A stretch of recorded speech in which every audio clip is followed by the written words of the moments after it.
Inaugural speaker, Professor Pratap Banumeta, had arrived at least half an hour before. So let me take this opportunity to welcome all the delegates and speakers on behalf of the Jindal School of Government and Public Policy and NASPA to this conference on governance in an era of inequality, training the next generation of policy practitioners in South Asia. This conference is organized at a very critical time when issues surrounding inequality have come to the forefront and has occupied the attention of public policy practitioners as well as governments across the world, but more specifically in South Asia. I would like to take this moment to deeply appreciate the contribution of the NASPA, who has brought together distinguished professors of public policy and public affairs and public administration from across the United States, but also in other parts of India and the world.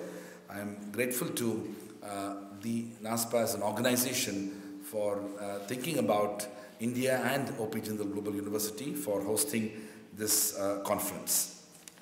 I want to keep it short as we are all eager to hear my dear friend and in many ways a mentor, Professor Pratap Banumeta, the Vice Chancellor of Ashoka University.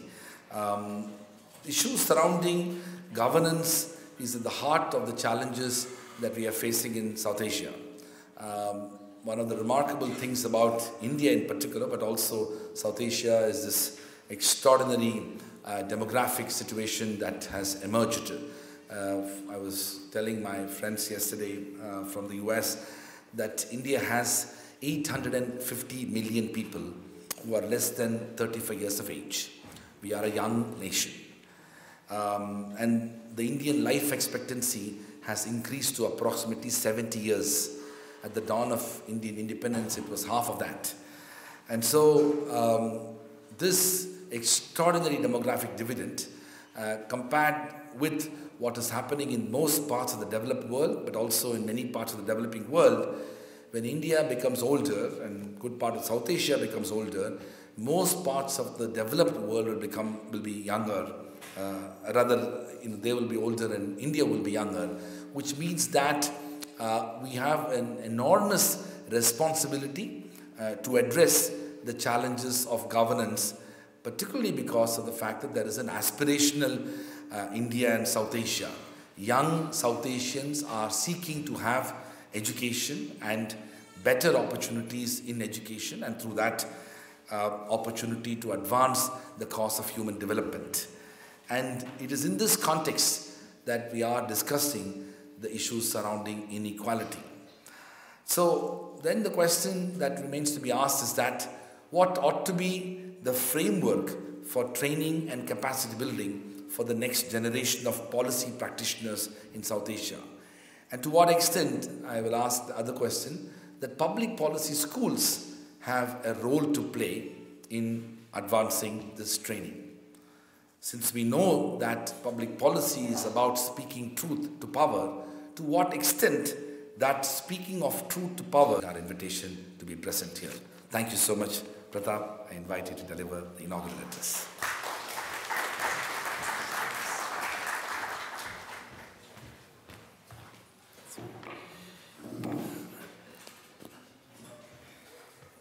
Thank you, Raj and Sudarshan, for this wonderful opportunity. It's a privilege to be here, and I must say a little bit intimidating. There's so many distinguished practitioners of public policy. I already see in this room and so many smart students. I wasn't quite sure what I was supposed to do on this occasion. This conference was described to me in terms of the confluence of two themes. One is thinking about public policy and public policy education in particular, but thinking about that in the context of the current moment where there is a renewed interest and political anxiety around themes of inequality. Right? And so what I thought I'd do briefly is, most professors like asking questions rather than answering them, is to maybe just set a big picture story out in the next 10-15 minutes of the context in which we are asking this question, both about public policy education and about inequality, and maybe throw out a challenge of what that actually means for the way we think about public policy and pedagogy. Right? Now, I think it's fair to say, I'll generalize a bit just for the sake of brevity, but I think it's true globally, that this moment is marked by the conjunction of three crises that have come together very powerfully. Right? The first crisis is an economic crisis, and the economic crisis is hard to characterize because on the surface, right, things seem still relatively calm when a country like India grows at 7%. I mean, it's hard to think of 7%, even with all the caveats about the nature of those numbers, as a crisis. If you look at the United States, officially the unemployment figure is actually lower than it has been at any point in the past decade. So despite this sense of surface calm, I think there is a lot of underlying anxiety about what the economic architecture holds for us over the next 10 to 15 years. Right? If you ask that one simple question that Ronald Reagan used to ask, right? Am I better off now, or am I likely to be better off now than my parents were? I think it's fair to say, and a lot of polling data is showing it, more and more people are beginning to lose confidence, right, in the prospect that their lives will be better off than their parents. I think even in India, right, which in some senses is on a steep growth path, and you could argue that precisely because of its demography, right, there's a built-in momentum at least to a floor of about 6%. I have to say that I think the sense of buoyancy about the Indian economy, that that sense of unbridled optimism that you saw in the mid-2000s, where there was the sense that, look, India could easily do 8 to 9%, average that growth rate for about 15 years or so, with all the attendant consequence that has for prosperity, poverty reduction, and equality. I think that confidence is waning. I don't think India will slow down catastrophically, but I think the sense that both whether we can achieve, I mean, if you poll most economists now, they'd probably say between 6.5 to 7.5 for a decade will now be a good number for India to do, right? Which is actually a substantial climb down from what we used to aim at sort of, in the mid-2000s. And of course, the sense of, you might say, pessimism is compounded by the fact that even if we achieve these growth rates, what these will mean for the creation of jobs and the lifting of incomes is very much an open question. I think in advanced Western democracies, even if there isn't a formal concern about unemployment in some countries, I mean, it varies across the landscape, certainly there is a deep concern about wage growth stagnation, right? And the idea that most of the gains of growth that we have seen have accrued to the top percent or top 1%, or if not the top 1%, the top 10%. And if you combine the fact of potentially slower growth, wage stagnation for middle class and aspiring classes, and emerging challenges, right? Automation, trade wars, climate change. There is a little bit of a sense of, I think, uncertainty about what is the kind of economic paradigm we are entering into over the next 5, 10, 15 years, in a way that probably wasn't the case in the mid-2000s. You might say, just to put it briefly, even though this did not always describe empirical reality entirely accurately, now that the neoliberal consensus is broken down, what next? And is the what next going to be something that actually allows us to achieve, right, greater prosperity? Just wind your memories back to the election of 2014 in India, or even 2009 and 2005, right? when we think of those elections, the political discussion in India centered around three big transitions, right? The first was the transition around economic reform, which had several components. India will go from an autarkic economy to an economy that is integrated more into the global system. And by and large, that integration into the global system has been good for India. I have absolutely no doubt about it, right? But if you were brutally honest, we would ask, in an age of growing protection and techno-nationalism, right? The re-emergence of Indian industrial policy as an architectonic objective of economic policy, can India continue to make the same assumptions about globalization that it did in the post-1991 era, right? The second transition, we said, was going to be from license-controlled Raj to greater internal economic liberalization.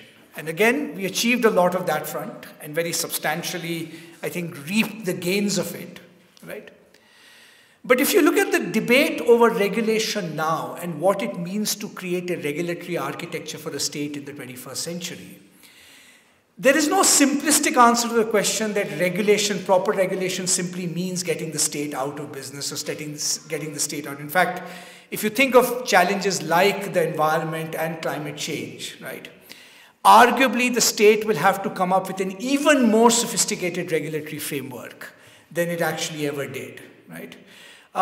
Even in areas which are, of course, natural monopolies, natural resources, infrastructure, and so forth, where we are actually still struggling to find an optimal regulatory architecture, right? Third was India would make the transition from, crony socialism to well-regulated capitalism. By and large, mostly what we achieved was a transition from crony socialism to still a very deeply entrenched crony capitalism, right? And the idea that the regulatory structure of the state is still at its core essentially plutocratic, right? And there's still manifest signs of this across the board in the allocation of credit, in the allocation of urban contracts, land, liquor, learning, all of those sectors that the state actually controls, right? I think there's much less optimism that we have actually completed that structural transformation, right? From, you might say, crony capitalism to a well-regulated capitalism, right? So on the regulatory side, that was one set of transitions which have slowed down. On the side of the welfare state, which is what really sort of addresses the issue of inequality directly, I think the good thing about the Indian context has been the last 15 years has been a series of extraordinary experiments in thinking about social policies. We have devised more schemes than one can list, and from Narega to, you can just, count the number of acronyms. But I think we are at that critical inflection point in the development of the welfare state in India, where there is both a sense of crisis, but also a sense of opportunity and challenge. The sense of crisis is that whatever that architecture we have evolved over the last 10 to 15 years, right, in terms of a range of government schemes, right, these are still not adequate to the task of bringing about a structural transformation of the Indian economy or reducing inequality and expanding opportunity. And which is why the debate has shifted to now, do we need to think of a completely new paradigm in terms of how we think of the architecture of welfare in India, right? So the debate over basic income, the debate over minimum income guarantees, right? Which, if these were to be enacted, would represent a significant paradigm shift in the way in which India has thought about welfare, right? A transition from government schemes to empowering individual economic agents by direct financial assistance. Now let's be very clear, there is no question that we have to write a new social contract in terms of the kind of welfare architecture that India actually needs. I think the gains from growth have not trickled down fast enough, right? The expansion of opportunity, right, is still decades away from what we had hoped in terms of health, education, empowerment, right? And I think the pressures that come from the requirements of political legitimacy will demand that we create a new architecture of the social welfare state. But what will be the basis of that architecture, right? Will it be the current system, right, of, in a sense, crisis management to crisis management, or are we thinking of a completely new paradigm, right? As I said, basic income is one proposal on the table, and we can debate whether it's worthy or not. So even on the welfare state, we are at the cusp of a very critical transition. And the third critical transition we were supposed to have done was in governance, where the transition was going to be premised on the idea that along with economic reform and social welfare reform, the Indian state itself will undergo fundamental reform.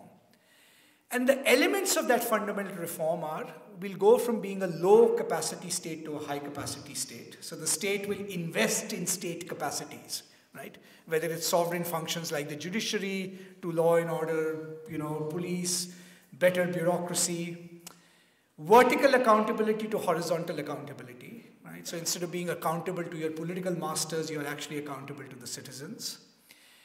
Transparency in sense of secrecy, and the right to information was one very central element in that transition, right? From discretionary power invested in the state to greater use of public reason. I don't think you can have a state that does not have to exercise discretionary power. Otherwise, you could actually have a state run by robots, right? But the idea was that the kind of arbitrary discretionary power that we had invested in the state needs to be replaced by canons of policy formulation and engagement, right, which engage a wide swath of public reason, right? We'll also go from centralization to more decentralization, where we ask the fundamental question, at what level of government should governance occur? And the big discussion over the 73rd, 74th Amendment, local government was part of that. And finally, the strengthening of the role of the legislature. This argument that one of the fundamental infirmities of governance in contemporary India has, on the one hand, been the empowering of the executive without accountability, in a serious sense, by Parliament, but also on the legislative side, curiously enough, the kind of abdications and gridlocks that we have seen in Parliament actually empowering agencies like the judiciary to step in to do tasks that they are actually ill-equipped. And you actually can't think of fixing that unless you actually think of fixing the basic structure of the legislature.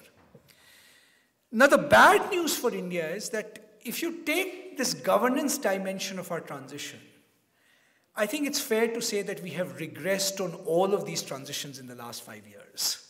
Okay? Instead of cleaning up campaign finance, we have made it more opaque, right?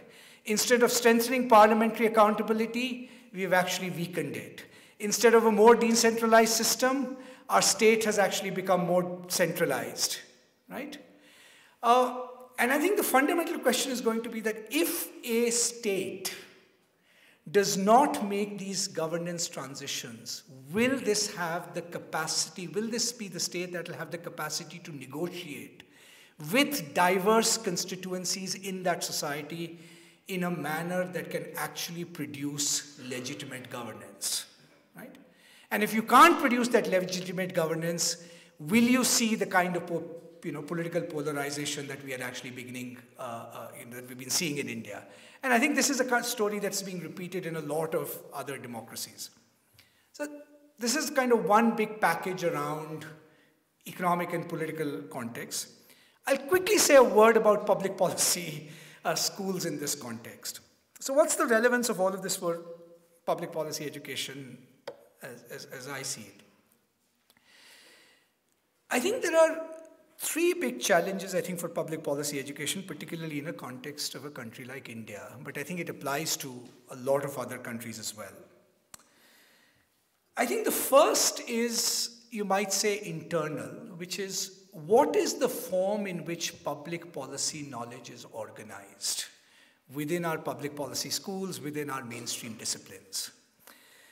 One distinction I often like to make, and as a heuristic, maybe this distinction can be helpful, is when we think of academic knowledge, right? Knowledge that is produced in most of our disciplines, economics, political science, psychology, history, so on and so forth.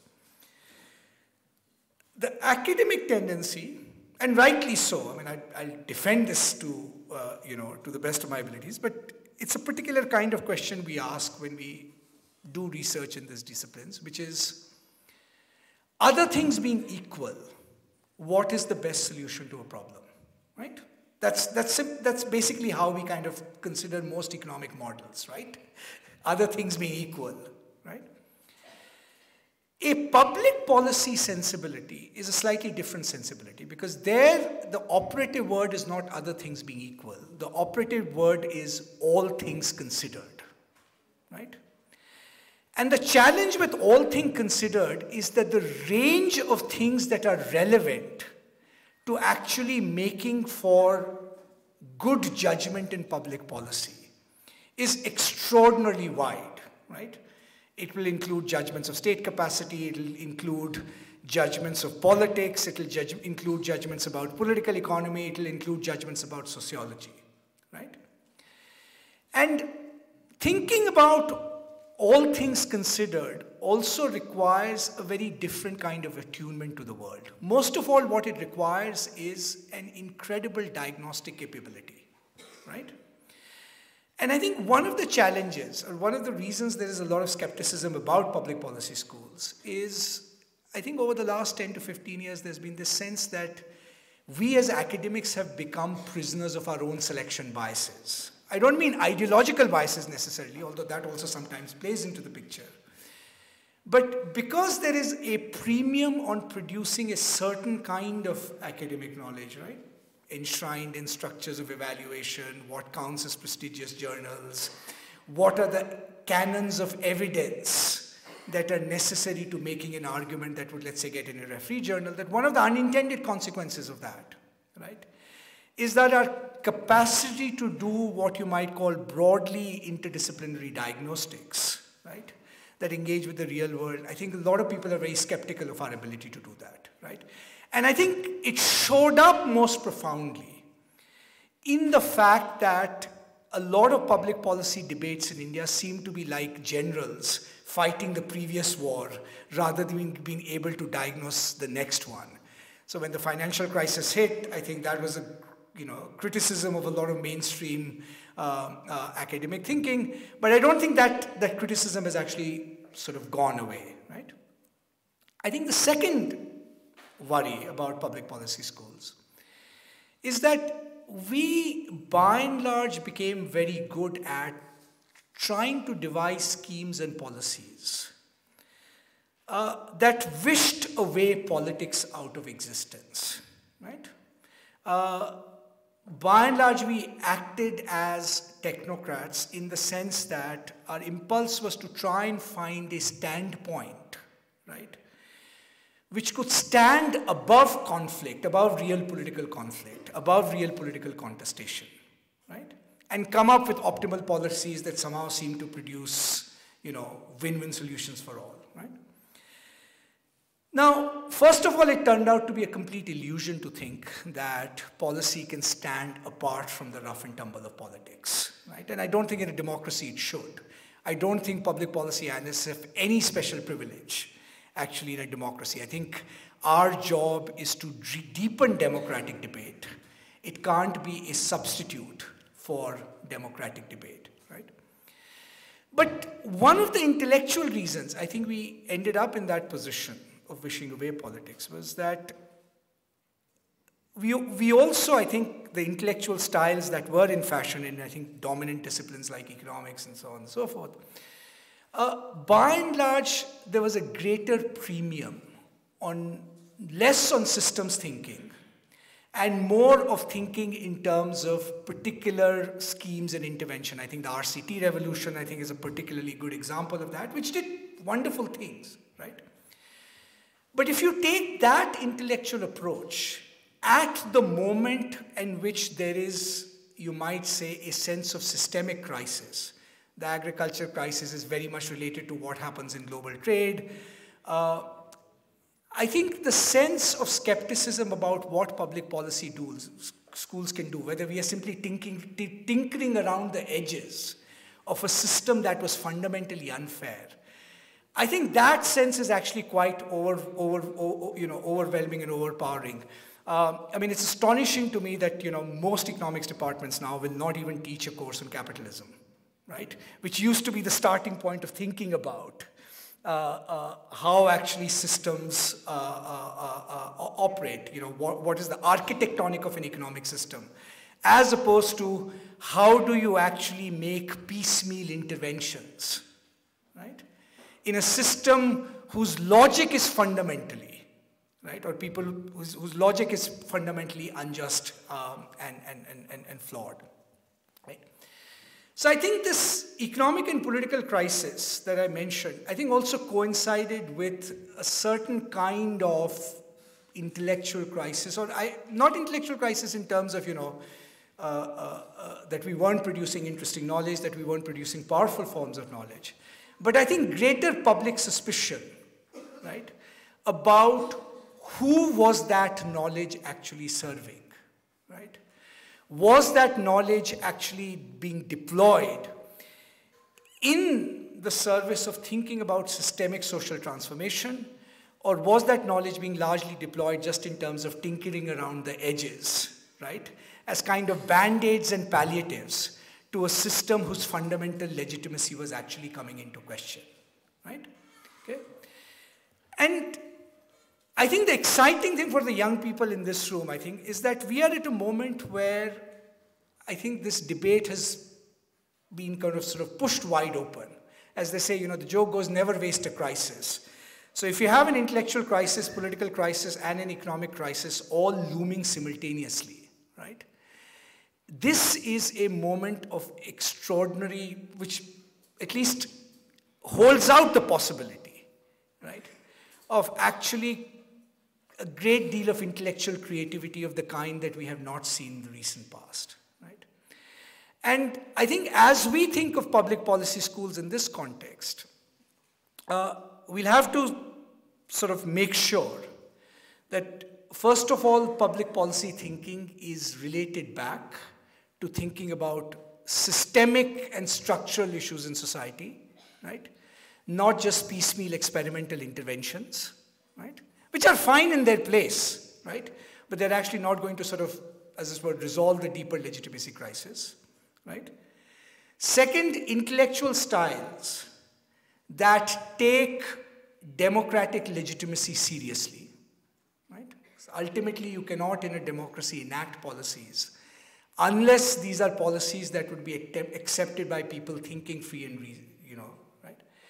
And third, thinking about, right, what governance transition actually means in policy, in the context of politics that is inherently going to be sort of, conflict-ridden. Right? As I said, I think this moment of crisis is really a moment of opportunity. And I think the discussions over the next, day or two, I think in this forum, I think really return us back to the first principles of what would it mean to do public policy that is democratically engaged, focused on systemic structural transformation, and can also be intellectually exciting and live up to the intellectual integrity that one expects of serious public policy education. Thank you.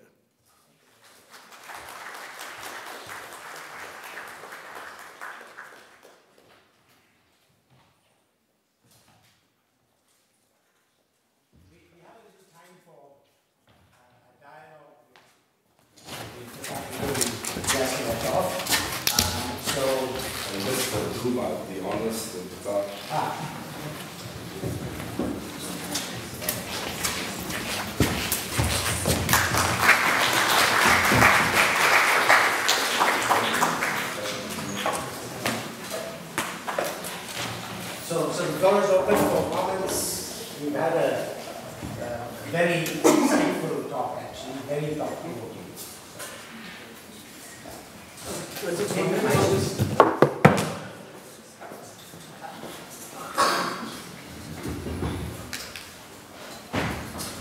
about this thing which you pointed out that it's possibly important for academics to think about in terms of systems. What I was wondering, being an economist, having taken about moving away from some systems and looking at very specific things, as to the cyclical nature of this question, given that in the 70s and 80s, at least in India, systems not working or blaming a larger system almost became a Kafkaesque escape by saying that this is too much to think about it, that the entire thing is not working. And therefore potentially seeing a lot of use in thinking about very specific questions and now getting, or rather seeing the limitations of that approach. And it seems, at least on the face of it, very difficult to reconcile these two problems, that we started off in one place, thought of something new, got stuck again. And it seems like the only reasonable thing to do is try to find a more holistic approach. At least at the moment, there doesn't seem to be any attempt to any further light on that question that you raised. Very useful. That's a very powerful question, actually, and I think you're exactly right that, when one thinks of systems thinking, I think there are a couple of dangers, right? One, it just becomes an alibi. Two, it can also induce a certain kind of intellectual paralysis, right? If everything is connected to everything else, then, nothing can, in a sense, be diagnosed, right? And I think you're exactly right about that intellectual history. That I think we came out of an intellectual context where that was so much the intellectual fashion, at least in some circles, that, partly this idea of kind of piecemeal social engineering was, a legitimate kind of, I think, against it. And I don't think the argument is that in some senses we should give all of this up. I think the question I think we need to ask is, in the sense that while we've had enormous success and sophistication in this, I mean really it's, and there was great hope in these kind of interventions in that they would produce the kind of change that we all want as democratic citizens. I think it is a time where we interrogate the limits of this approach, right? And I think the challenge for us is not, is whether we can actually think about the interconnections in systems, right? In a way that's actually analytically perspicacious. I mean, so just take one example. I mean, I think it's an obvious one to take at this point, but just take the discussions around Indian agriculture at the moment, right? Now, it's a simple fact that Indian agriculture has, for a long time, even though we have export restrictions, import restrictions, is absolutely profoundly influenced by agriculture systems globally, right? We are completely blindsided by the fact that India would have an agriculture crisis that is created in part by global production glut, right? That we would be worrying about food deflation, not food inflation, right? Now, this is, the kind of thing which, in a way, I think partly got blindsided because the approach to agriculture was really around small intervention by small intervention rather than in terms of thinking around, right, what that loop is, right, between price signals, between technology, between the nature and structure of markets, so on. And I think most economists know that, right? But the form in which we, I think, articulated our interventions, right, I think sidelined those, I think, a fair degree. So there may be, and not there may be, there are ways of thinking about, I think, these systemic interconnections, right, that do not throw us back into those black boxes of systems, right, in the same way that we were caught in the 70s. You have got the mic, you can pass the mic there. Over there. Please introduce yourself so that. Thank you very much. I am Shakil Ahmed from Bangladesh. I understand the academic world prefer to be rational and systematic and sometimes institution building. They prefer to be engage themselves in institution building. but the world is not like always very rational.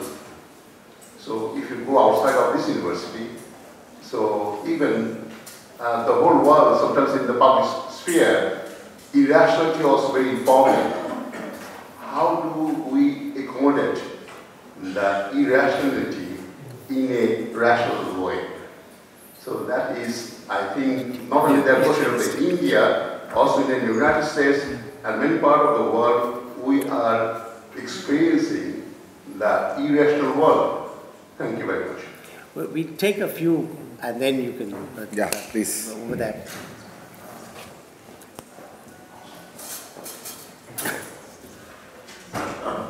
Professor Haq from South Asian Institute of Policy and Governance, North South University, Bangladesh.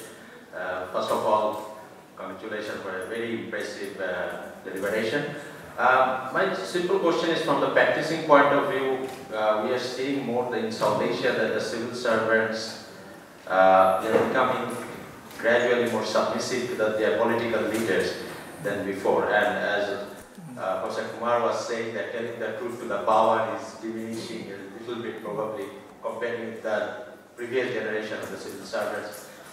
In case of this very strong political leadership and expectations, so we are seeing strong political leaders in India, in Sri Lanka, even in Bangladesh. So it looks like that this is a new kind of the challenges that the civil servants are going to face in coming weeks and months. So I have been teaching these government officials in Nepal, Sri Lanka, Bangladesh, and they are saying the same thing in many ways. So how do you think that in the next generation of the civil servants will cope up with this so-called technocratic, economic-centric, nationalistic leadership which has been emerging globally? Tanveer. You need a paper. Yeah, I'm Tanveer Jaz. I teach at Ramdas College at university. I have a very simple, in fact I was not able to understand one contradiction that you talked about. One is from low capacity to a high capacity state. So when we talk about high capacity, we mean that we increase the capacity of, making bureaucracy more efficient and institutions more functional. But also at the same time, we talked about that, whether we are going to increase the discretionary power of the state or not. So if we increase the discretionary power, it goes against the idea of participatory engagement or democratic legitimacy. So it's good that we need to have a democratic legitimacy in terms of policy making. But I'm very afraid that what kind of engagement that would be in a country like India, where of course there is a huge inequality in terms of both knowledge as well as its practice at in the civil society. So somewhat I find it contradictory in terms that discretion perhaps would lead to a better democratic legitimacy, or I'm slightly confused about it. You can take this. So thank you for those questions. So I'll begin with the last one first, because I think it's my mistake. I didn't articulate it sufficiently clearly. My argument is not sort of in favor of discretion. It's actually so that part of the talk was basically meant to mark out some of the transitions that we'd hoped the Indian state would undergo. And so one was that from a low-performing, low-capacity state, we go to a high-capacity state. And we can discuss what high-capacity means. I mean, at one very elemental level, it's just raw capabilities of the state in turn, right? And the point about discretion was to say that, look, in some senses, public policy does require exercise of discretion in some ways, right? The challenge is between exercising the discretion arbitrarily and exercising it in a way that is susceptible to some kind of legitimation by public reason, right? That if you actually explain your decisions to why you have exercised power in this particular way, would those decisions then be deemed acceptable by those who are being affected by it, or the relevant, in a sense, public, right? And to me, public reason, the other contrast, public reason is this interesting category because on the one hand it contrasts with rules, right, which are automatic. On the other hand, it also, in a way, sort of, contrasts, if you like, with, pure power politics. inside, right? So what we hope was that, do you have practices of democracy where the project of justifying reasons, right, actually addresses the diverse constituencies that are actually affected by it, right? Because, as I'm sure you'll agree, in the long run, that is the simple basis of democratic legitimacy of a discussion. And even from a policy point of view, democratic legitimacy is important because otherwise the costs of imposing decisions are actually very, very high.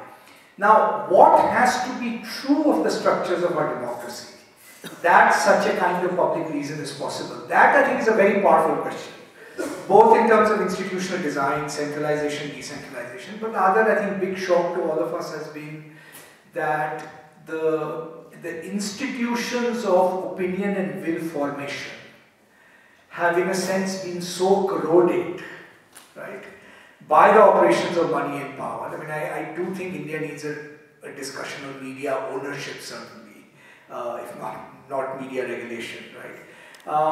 That the capacity in democracies of those structures of power to short-circuit that process of public reason is actually very, very high. So in that sense, I agree with you, we're on the same page.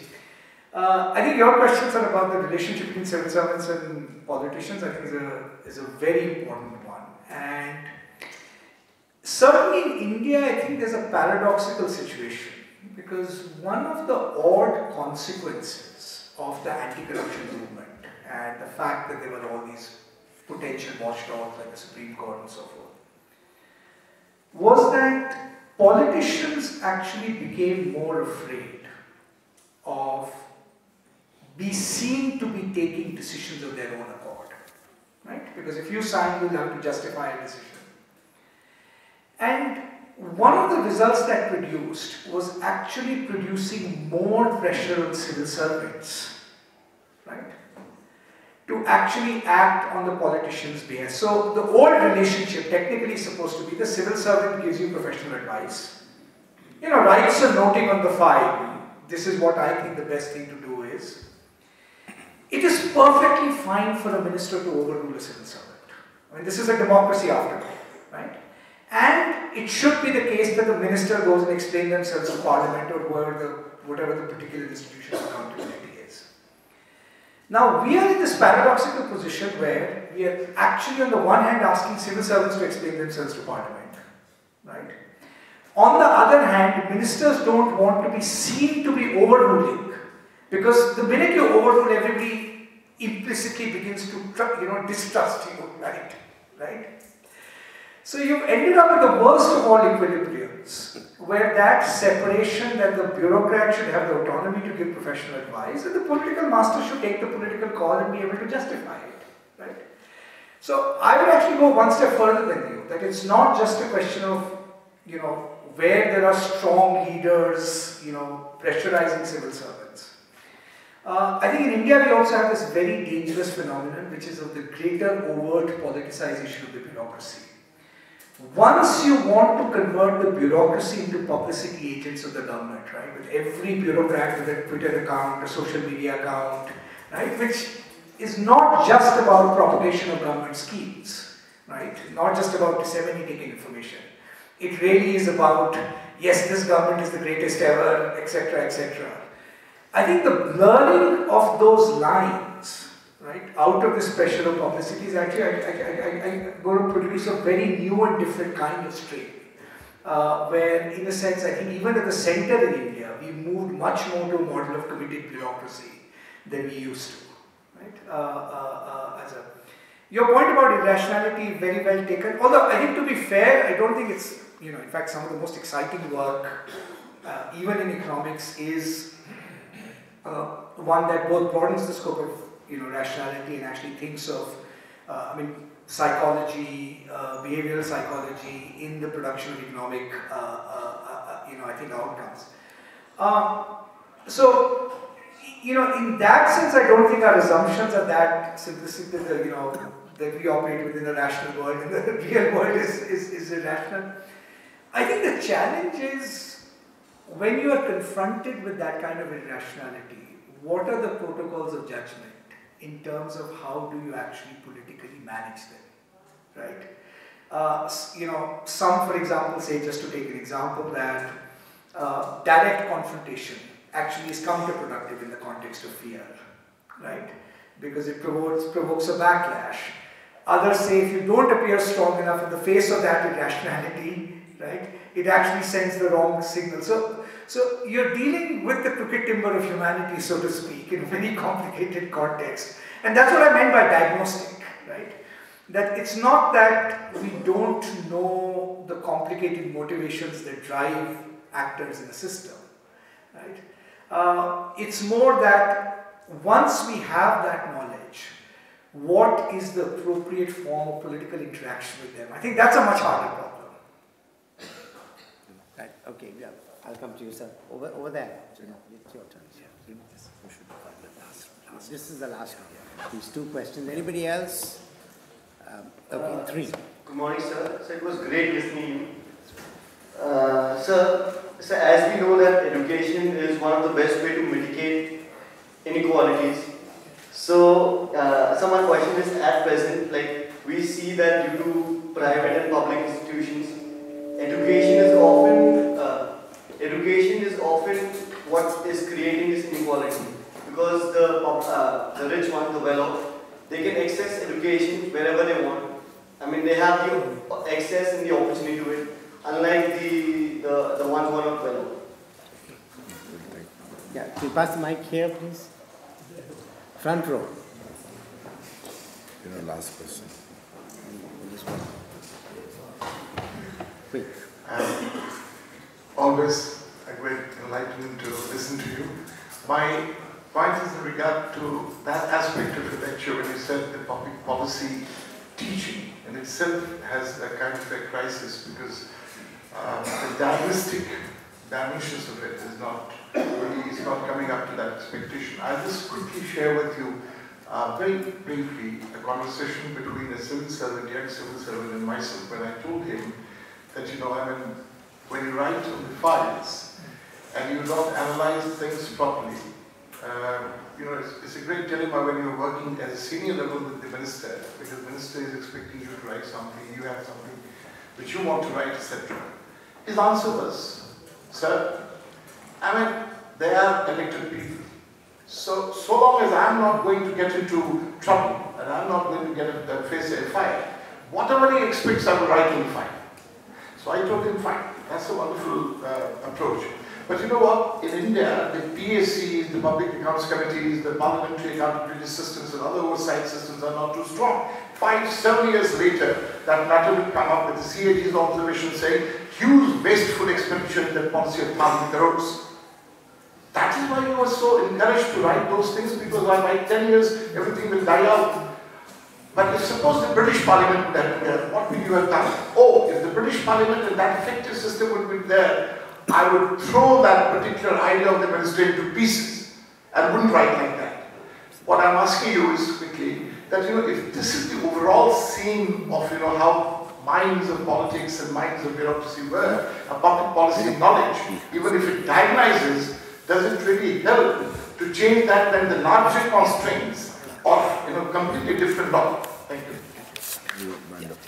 I'm afraid you've got it. Sorry, no, I think the quick answer to your question is you're absolutely right, which is education, instead of becoming the side that is mitigating inequality, is actually being perceived as a side that's increasingly reproducing it, right?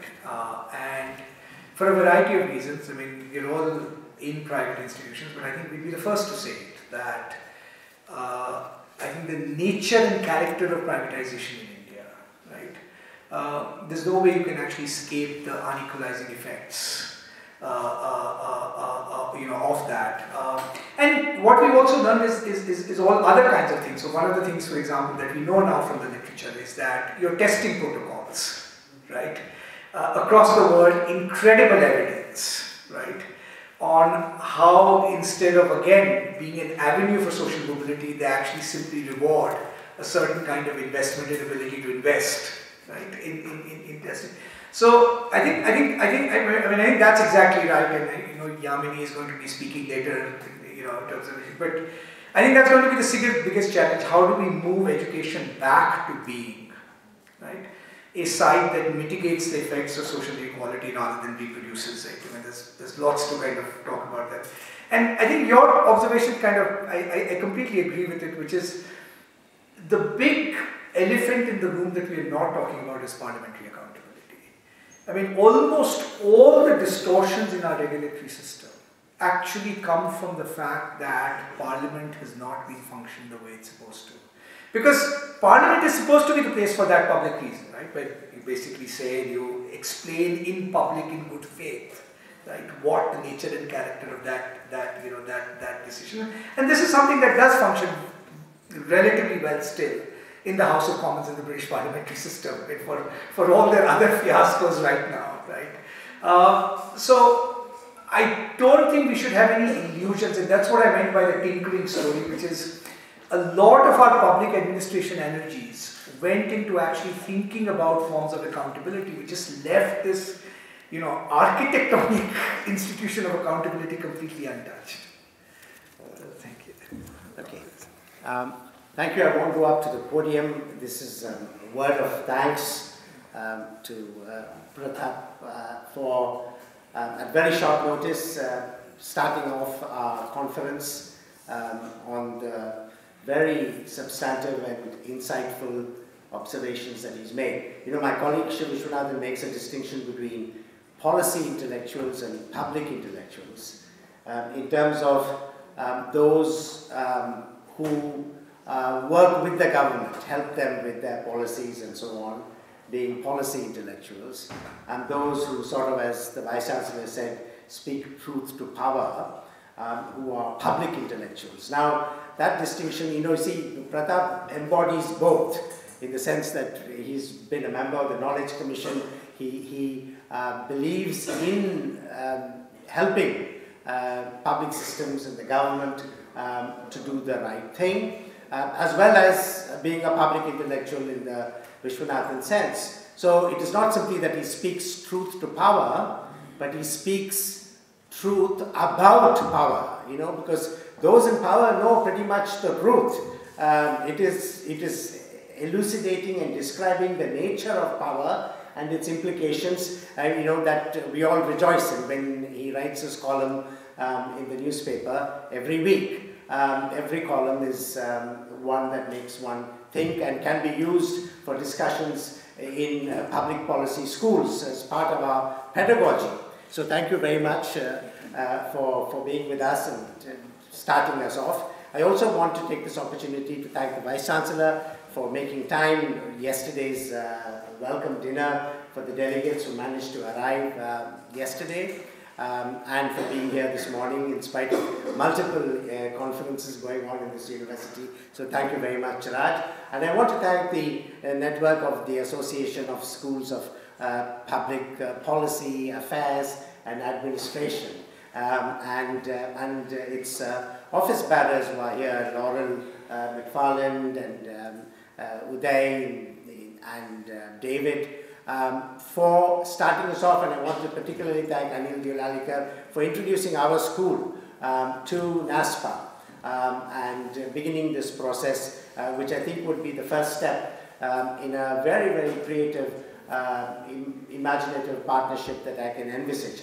Because NASPA, from being a national association, went on to becoming a network because it internationalized and is now in 24 or more countries with lots of programs and is a highly respected body in terms of accrediting quality in public policy, public affairs, public administration, education.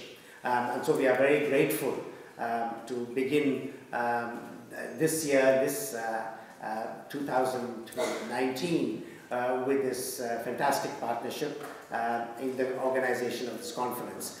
So I want to especially mention Uday and Supriya, who have been working with us. And in the process, of course, I want to thank the team in the Delhi School of Government and Public Policy for preparing for this conference, Manimala especially, and Sunita Tiwari in our office, as well as faculty members who contributed to the design of this program. And I particularly want to thank all those who made time to come. I mean, we have to acknowledge that, because Sonipat is not in the middle of Lutyens' Delhi. It takes an effort to land in Delhi and come here, and time is valuable for everyone. So for all of those who have arrived from other places, including Delhi, to be with us, we owe a special debt of gratitude. So thank you all.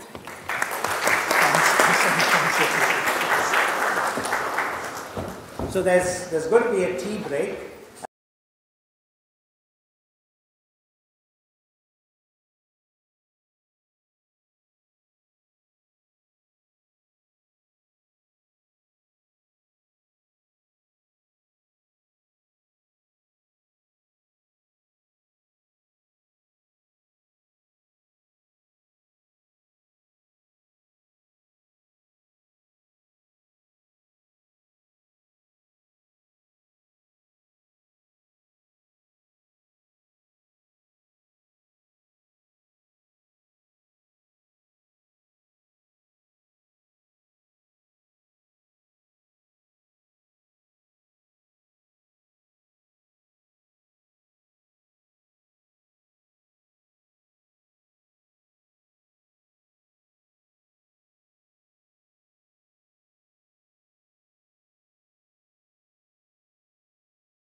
profiles of the key participants in this conference, where you will find his biodata and indeed the biodata of all of the distinguished panel that we have for this session.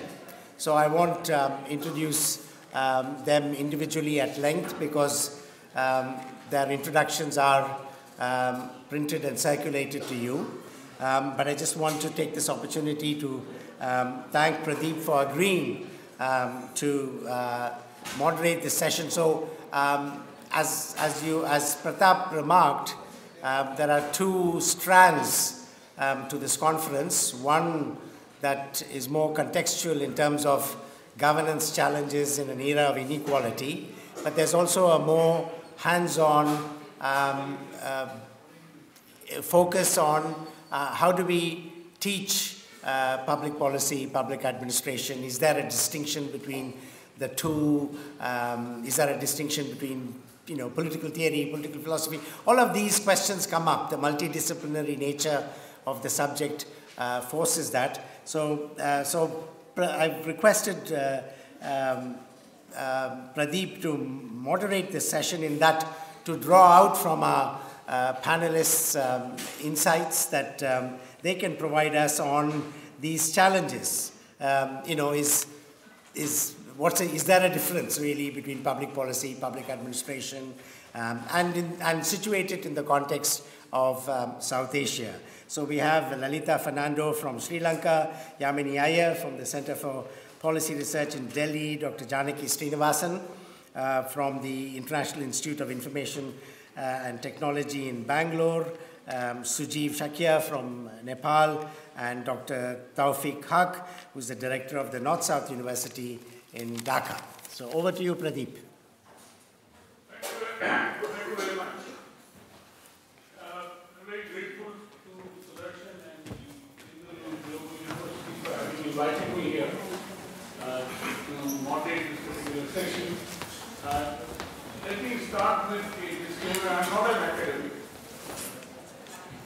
Not that I'm not reading, I write regularly, but I'm a practitioner. I've been a practitioner since the last 26 years. In fact, Sudarshan was one of our foundation stones that we did in the area of consumer protection and advancing it to various other areas of economic policy. We operate in various developing countries, including in physically in Africa, in Southeast Asia, and with centers in Geneva and Washington, D.C. as well. A lot of our work involves state policy. Now, let me just reflect on the title of this particular conference. One thing which I find a little disconcerting is that era of inequality. The inequality has been there ever since civilization began, and is going to last till civilization ends, which is not going to happen. I hope not, in the sense that inequality is a part of this. And this is one particular point which I remember speaking at a debate in Geneva. And this which is very relevant to South Asia. This is, are we diverting attention from absolute poverty? We are, in the sense that this is the debate which has been raised. I'm not saying that inequality is acceptable, but the fact is that we have a greater priority, and particularly in South Asia, to address absolute poverty. And we are in the world, the number of poor in South Asia are higher. And therefore, and inequality will remain. If you go to a village today, you will find that there is inequality in the sense that some of it is due to legacy because of the caste system, and some of it is surely because of the economic situation of how people are situated in a particular thing.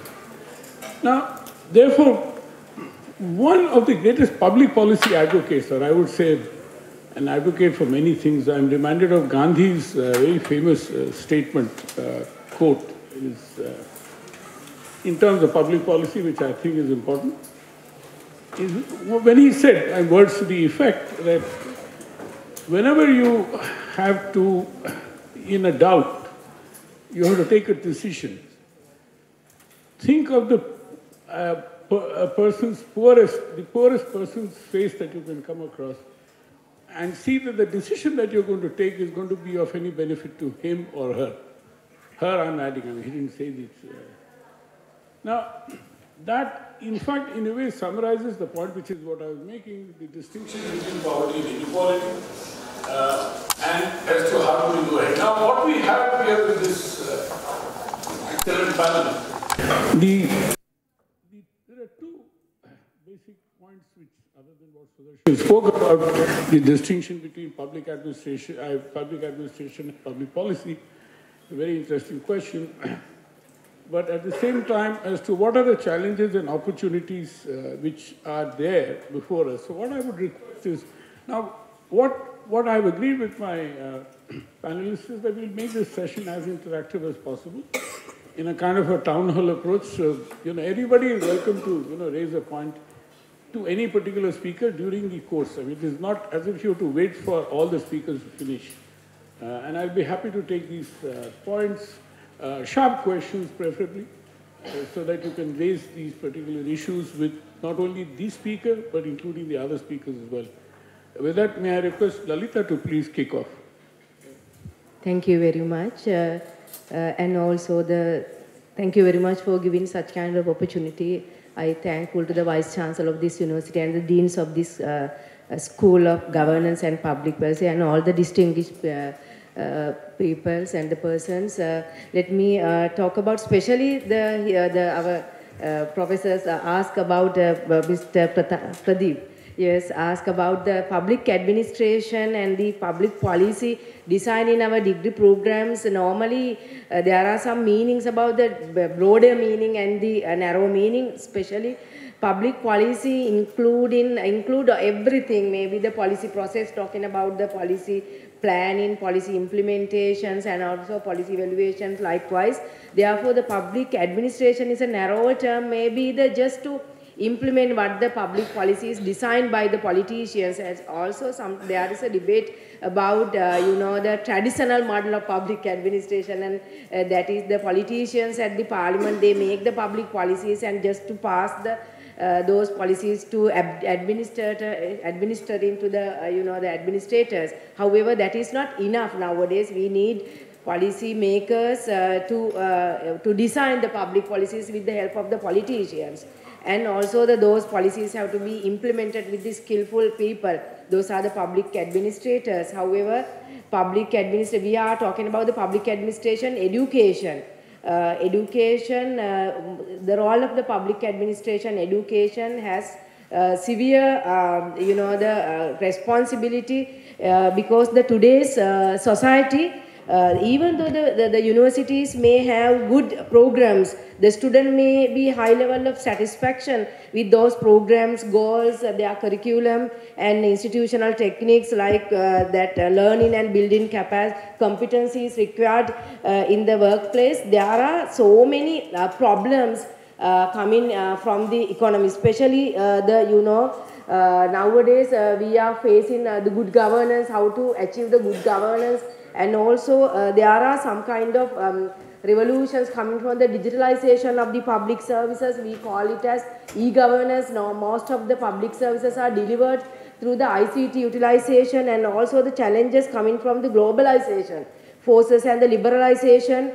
And those, the challenges are created a lot of skills and the knowledge and also the attitudes for the public administrators.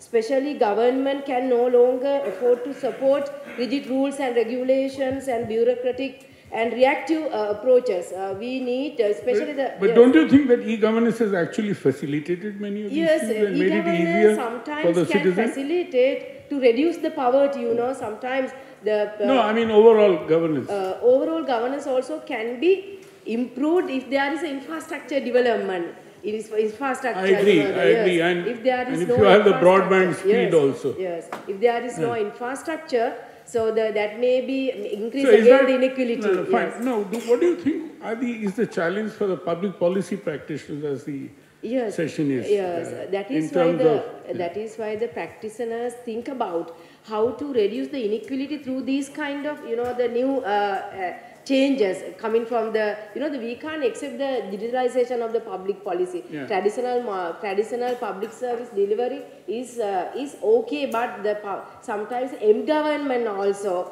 is facilitating with the e-government to facilitate, to reduce the poverty. There are so many problems coming from the society. Yes, even though we have the good public policy programs, administrative program, maybe those standards will be designed by the NESPA and the e-power, whatever the things. We want to think about the developing countries' problems, especially most of them are coming from the agriculture sector. Farmers are facing some kind of problems of how to sell their productions, and also there are the ICT utilization. If the people have the ICT facilities, they will get the more support, more privileges from this kind of system. If the people do not have such a kind of infrastructure, ICT facilities, internet facilities, then the poor, the rich and the poor will be divided. Thank you. So should be concerned about the public administration. Thank you. Can I turn to Tawfiq? Can you pass the mic? Tawfiq, now Bangladesh has done very well among all the South Asian countries in terms of HDI. And that's an output of good public policy and good public policy implementation in Bangladesh. How would you ascribe it to public administration, or is it just the community's involvement or community's partnership?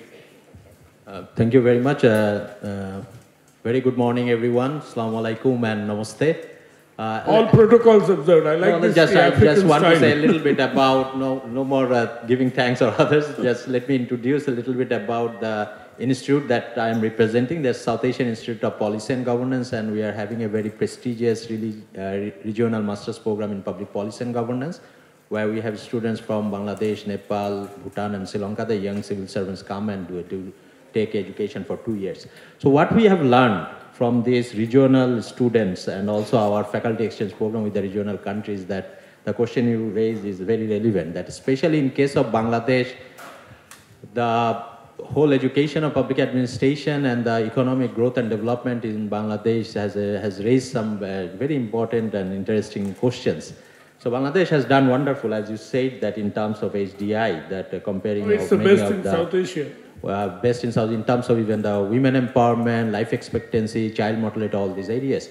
And now the question has been raised that is it the result of the public policy, practitioners' efficiency, and also the role of the very good public policy formulation and implementation? Yes, partially that's also the case. Public administrators. Yeah, also. partially that, but also the role of private sector was a huge influence, and also Bangladesh is the country which is harboring so many big NGOs and civil society, starting from Grameen to BRAC. So all these three factors played the role. Definitely the private sector was probably the main driving force for having this 7.5 to 8% GDP growth now for last 1 decade. And then also the civil society NGOs, they play a very important role for increasing the social mobility and decreasing the inequality generally within the society. And can I ask you a question here? There is a political impasse in Bangladesh at the moment. I mean, there is, the opposition has not been contesting the elections. There is, yeah. So how does that affect the design and implementation of good public policy? That I was raising the questions in the last session, that we are heading towards a one-party, very strong government system, and following probably the Chinese model of economic development, not only but Chinese model of political model also, and that's a kind of a big challenge for us. But the issue is that people are at the ground, they are happy with the service delivery and also economic growth and development. So there comes the challenges of the whole issue of public administration, teaching, learning, and also the other issues, that how they will be, the public administrator will be cope up with the new system that we are now seeing, a majority party, dominant party political system. We are almost like heading towards one-party democracy. So how now the civil servants will be cope up with this one-party democracy from the so-called our previous multi-party democracy. But I think the major challenges of public administration in coming days, especially in Bangladesh, will also be this gap between the research and also the policy advocacy issues with the government. Because our all public universities in Bangladesh, they have separate public administration department for the last 30, 40 years, and they are offering both undergraduate, graduate programs. But our research capacity is still very weak. So when we are now heading towards the middle income country, so we need to have a new bunch of public administrators, and we don't have that kind of curriculum still in our universities. Thank you. We need to learn from the other areas of the world. Yeah. Is there anybody wanting, dying with a question? We heard colleague from Sri Lanka and Bangladesh speak, or I'll move on. Yes, please. 2 questions. There and then here.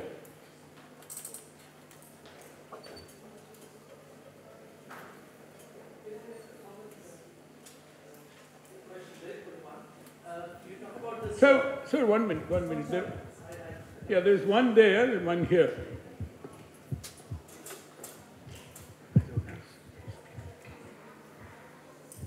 So, I've been reading up on literature, and with regards to concerning development in South Asia, and of course, Bangladesh is a stellar example of how much can be achieved, even in in post-colonial countries like India and Bangladesh. Especially, we talk about India being a superpower, but in terms of development indicators, Bangladesh has rushed past ahead of us, and there are lessons to be learned here, of course.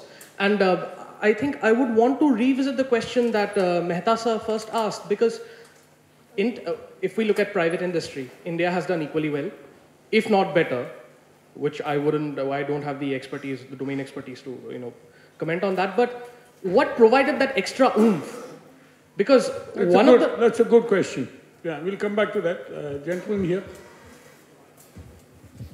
I would, let's make it as rapid as far as possible. So there are other speakers also wanting to share their views here. Hi, hello, I'm Anil Devlalikar. I just wanted to make a slight correction and then ask a very quick question. One correction is that, yes, Bangladesh has done very well over the last 10, 15 years, much better than India in terms of its social indicators, but it's probably not at the top of the list in South Asia. Sri Lanka was there in the 1960s. So in a sense, Sri Lanka has been well ahead of all the other countries before the other countries of South Asia. The quick question is, to what extent did foreign donors, especially a lot of bilateral and multilateral donors, poured money into the social sectors in Bangladesh? To what extent was that an important factor in sort of leveraging the improvement in social indicators in Bangladesh? Thank you. One here. And then I'll turn back to the panel. Since this is about public administration and policy education, I'm just wondering, is it that the distance between the political upheavals and the kind of discussion that's going on over there and in the academia, can this be attributed, our inability? I'm an academic, my name is Shankaran, I'm from Justice K.S. Hegde Institute of Management. Is this distance, is it because our inability to actually handle this, the multidisciplinary areas, the shades of gray in between? I seriously think it's because of our inability to handle these grays in between and sticking to our own little islands of specialization that this is probably happening. So I think it's a pressure on us now to think in more holistic manner, which I think is there in this part of the Indic region, this region, Southeast, in fact the entire Eastern Hemisphere is probably well equipped to handle this kind of areas of grey. Thank you very much. Thank you very much. Your comments. Tawfiq, would you like to respond quickly? Yeah. 3 questions. So, yeah, why Bangladesh? Why not the other countries? In my view, probably Bangladesh is. Can I ask you a question? The very interesting point raised. Do you think it is because of the Chinese model? Okay, let me. Okay, the first question is because Bangladesh probably is the most homogeneous country in the whole South Asia region. We are having 99% of the population speaking one language, no caste system, almost like 90% same religion, and very small piece of land. We are heading towards almost like a city-state. So in my view, I don't know the answer, but that might be one. The homogeneity probably helped a lot, which probably very difficult for India or Nepal or Sri Lanka because of diversity. Foreign donors, they played a big role in 1980s, not after that. Even after 1990s, the contribution of foreign money in our GDP has minimum and it's less than 1% now. Even in our ADP, the Annual Development Plan. Recently, World Bank and Bangladesh government had a very big hitch with the Padma Bridge, and government denied to even take the World Bank money because they came out with allegation of corruption. I don't want to make a comment whether it was true or not, but government said that we don't need World Bank. And then government started the Padma Bridge by its own money and it's almost like finished. So donors don't matter anymore. So it is more like trade versus aid, and now trade is taking the advantage position. I know. Bangladesh has beaten India also in exports of ready-made garment. Yeah, that's the one. For example. Sector, yeah. And then is it, so the last... I'll come back to you later on. Yeah, let's, Lalita. Lalita wanted to respond to the last point quickly. Talking about the public administration, interdisciplinary nature, especially most of the time, when we design in the public administration courses nowadays, we are talking about the public management. You know, the public management has a broader term, especially can be included the lookalikes, private sector management skills and the knowledges, because the traditional model of public administration, just to think about, it is not the problem of the public administration. It is the problem of the system, the public administration, because the politicians decide everything. But the new public management and all those areas talking about especially the public managers have to take some kind of responsibility for the peoples. Therefore, those skills have to be given to our administrators and the training program. It's more than skills. It is a sense of duty. Yes, sense of duty. And that is what is a problem that I often see. Most of the time they are not, especially if we just administers the policies given by the politicians, just we carry out the activities rather than fulfilling the people's aspirations. People's aspirations have to be known with the use of the new technologies and other kind of participatory mechanisms. It's the right point to turn to Janaki now. Janaki, new technologies. And any other point that you picked up from this debate so far? Sure. So, in a sense, I'm a bit of a misfit in this debate in that I don't have a public policy background, but I think the number of times technology and interdisciplinarity have come up so far in our discussions means that maybe I'm not such a misfit after all. So what I wanted to talk about was I teach social sciences in an information technology institute. I teach at an institute called the International Institute of Information Technology, perhaps why we have abbreviated it to IIIT, Bangalore, so it's easier to say. And one of the things that we struggle with is that you cannot talk about technology designed for public use without talking about questions of inclusion and exclusion, which fall squarely in the domain of public policy. So that's one. And then, of course, there's the design of policy around technology itself. For anyone who's been keeping up with the news, or even if you didn't want to, the past 2 years have been full of debates around Aadhaar and privacy. So you can no longer afford to be a technologist, let alone being a public policy person. You cannot be a technologist anymore without involving with public policy. And we try to do that by having multidisciplinary cohorts.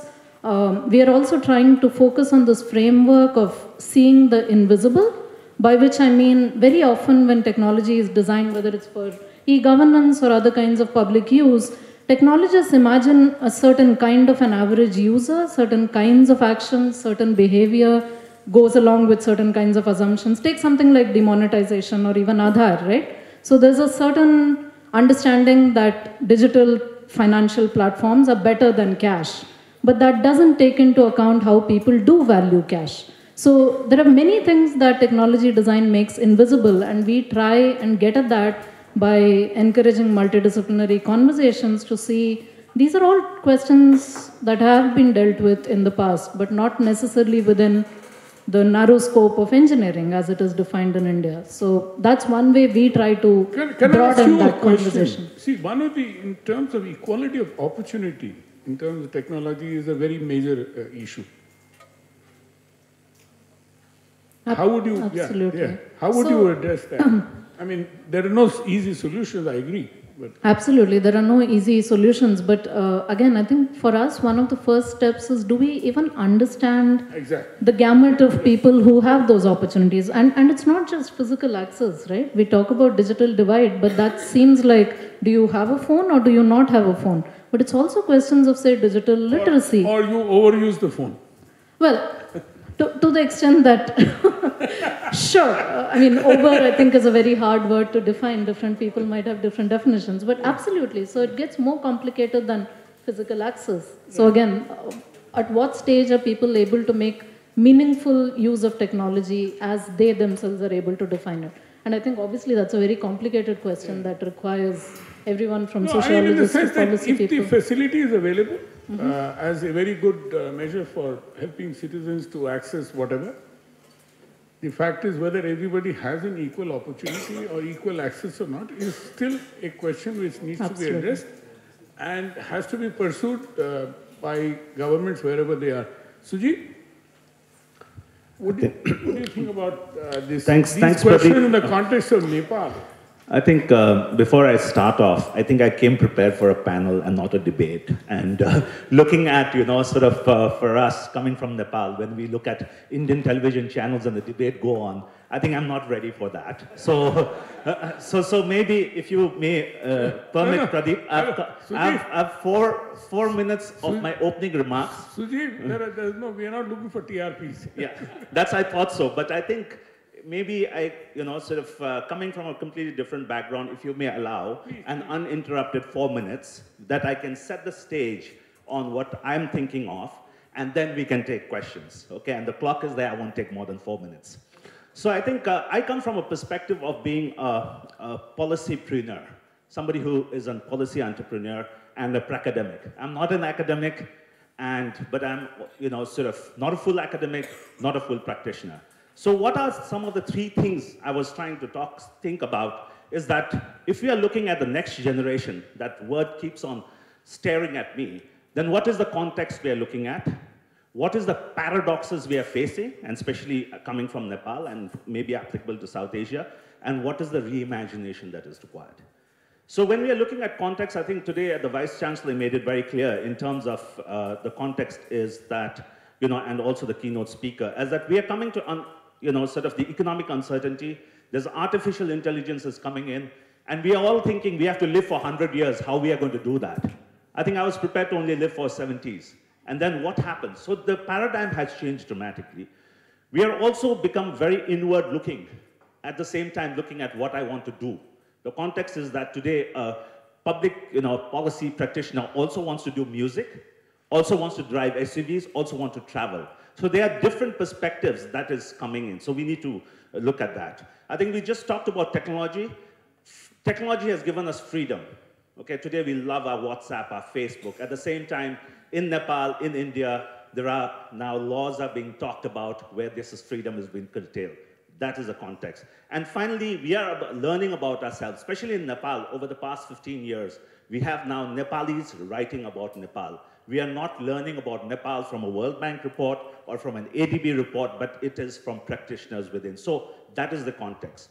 But at the same time, we are looking at the paradox. So if you look at the paradox, I think in the morning, the keynote also talked about culture and society. We are talking about public policy. We talk about how does the demographics working on public policy morph the demographics of our country. So in Nepal, 50% of our people are under 25, 70% are under 35. But how many people in public policy come from that age group? 8% of our people are above 65, and that also 4% male dominate the public policy space. So how that is going to change? So that's a paradox we live with. We talk about gender equality. Yes, we come to public policy discourse. But in our culture, in Nepal, I think it's in good culture in India also, when a husband dies, a wife has to mourn. They has to wear white and do a lot of things. But then when the wife dies, the husband doesn't have to do anything. So in that context, how do we talk about gender equality? So those are big things to talk about. And we are talking about public policy, public administration, and sense of entitlement. Today, people want power for the sense of entitlement. In Nepal, last week, we hosted an event with the president, and I used to work with a large business group owned by the former royal family. The protocol with the president visiting, all that was even tougher than when the royal family used to be. So that is, everybody wants, so when you're talking about political power, it is a sense of entitlement. So that's the paradox we live with. So in those contexts, and we are talking about governance, we are talking about donors keep on talking about corruption, about governance. And so what happens, you have an event, and then you are ordering alcohol, and you pass on as chicken chili bills. And this is at an anti-corruption program. So what sort of public policy we are debating when talking about when what you are doing do not, sort of follow what you are preaching. So in that sense, I think the larger issue coming to the end of the reimagination is that we have to look at what is going to be required for 2050. We have to look at what is the next generation is thinking of. How do we design policy and discuss policy looking at the future and not looking at the past? And public policy discourses have to be collaborative effort, and I'm very happy that O.P. Jindal brought in a diverse set of people and here to learn more. Thank you. Thank you very much, Sujit. I think one of the points that you made, and my own interpretation is also comes to experience, is the human behavior. It impacts public policy hugely in the sense that even how a public official behaves. I mean, there is no homogeneity in public officials' responses and behavior, except to a certain limited extent. But often, as you pointed out, that the difference what Suji was talking about is the president of Nepal is enjoying much more, what's it called? Not entitlements, he's much more self-important than the monarch was, the king was. So there are egos involved. Human egos are a major issue that we've come across in many cases where many things have failed. Agreements have failed, issues have failed, orders have failed. And these are very strong public policy dimensions. Yamini has been, before becoming the president of CPR, I've been watching her excellent work in terms of the accountability initiative, a project she was running at the CPR, which is still running. Yamini, over to you. Thank you. I guess the challenge of being the last person to speak is that then you have nothing left to say. But the advantage of being the last person to speak is that then you can summarize what everyone else has said and sound like you know what you're talking about. But let me give it a shot. I think one, let me begin with the core question that this panel was trying to ask, which is around how public policy, public administration can be taught. And let me put it this way. I think one of the, some years ago, a bureaucrat sort of mournfully said to me that the problem with administrators is that we often confuse the short term for the long term. And that we are trying to resolve many problems of the day. And in that resolution, we may well have locked ourselves up into pathways that will fundamentally impact the long term. But we don't have the space to have that vision of what that long term is. And in my view, that's the fundamental difference between a public administrator and the art of public policy. Because it is, I think, fundamentally critical for a public policy practitioner, and therefore the art of teaching public policy, to in fact put on that long view and try and look at the present from the perspective of its effects on the long term. And that means that it needs to be theoretical because it needs to actually frame the debates and frame the core questions, which in my view is a big challenge with public policy, because public policy by its very definition is meant to be interdisciplinary. So how does one build an interdisciplinary lens while at the same time keeping a disciplinary core? Because you need that disciplinary core in order to be able to visualize the long term. The second big role that public policy has to play then is not only in thinking about the long term, but in engaging in a very active present public debate to push for the effects of decisions taken today in the long term. So it's not just thinking of what the frame of reference should be. It's not just thinking of shaping the key questions and thinking of pathways that you need to build to arrive at resolutions to those key questions. It's also about taking the present and using the long-term vision to influence how present decisions are made. And that's a very difficult balance to strike, especially because the present tends to be quite overwhelming. You just have to pick up the newspapers every day to see the way in which we constantly are grappling with the present. Let me give you an example. I think one of the most lively debates that India has been having in the last few months on public policy is around this question of income transfers versus large-scale public goods provisions. It is a debate that began with a few economists that I think made the mistake the bureaucrat did of focusing on the short term and missing the long view, but I guess pure disciplinarians also make that mistake, which is why public policy matters so much. But it's now been appropriated a lot by public policy practitioners in India, and it's become the core of the debate. And what we seem to be doing right now is really debating these very minor questions of architectural tweaking. Should it be a targeted income transfer? Should it be an income transfer that is using the socioeconomic caste census as a basis for targeting, or should it be an income transfer that is going to farmers, and should we be using land records as a means of targeting? I mean, we are having these very, very nuts and bolts conversations in the space of public policy without actually getting to the big question, which is fundamentally what should the welfare architecture of a government look like, especially in the context of deep inequality, which countries like India and within the region are currently confronting. And in fact, that has a larger political impact too. So I fear that this sort of balancing of the present with the long view has tended to pull us all in the direction of focusing very much on these nuts and bolts minusculities, which has undermined the value of what the art of public policy ought to be and what public policy as a discipline ought to be. Just half a second before I close, I think this also relates to how the practice of policy is being resourced and funded. And we can't get away from that ugly reality. Ultimately, a lot of us as practitioners, as well as teachers in the world of public policy, spend all our time finding the resources to be able to do what we do. And increasingly, the world that supports us is moving in the direction of a world that wants to see quick impact. So we are consistently being asked, what is your policy impact? What is the effect of my $1 that is going into a think tank, or $1 that is going into a public policy research training effort? And ultimately, that then drives you to look at the present and to look at the nuts and bolts rather than going back to the big picture, which is really the core of what public policy is and the core of what public policy training is. And the one thing I believe that distinguishes public policy from public administration. And the strange irony is that certainly in India, and I would go so far as to say globally, public administration as a discipline has been completely undermined at the cost of now confusing what public administration and public policy is. So public policy schools are beginning to look a little too much like public administration schools.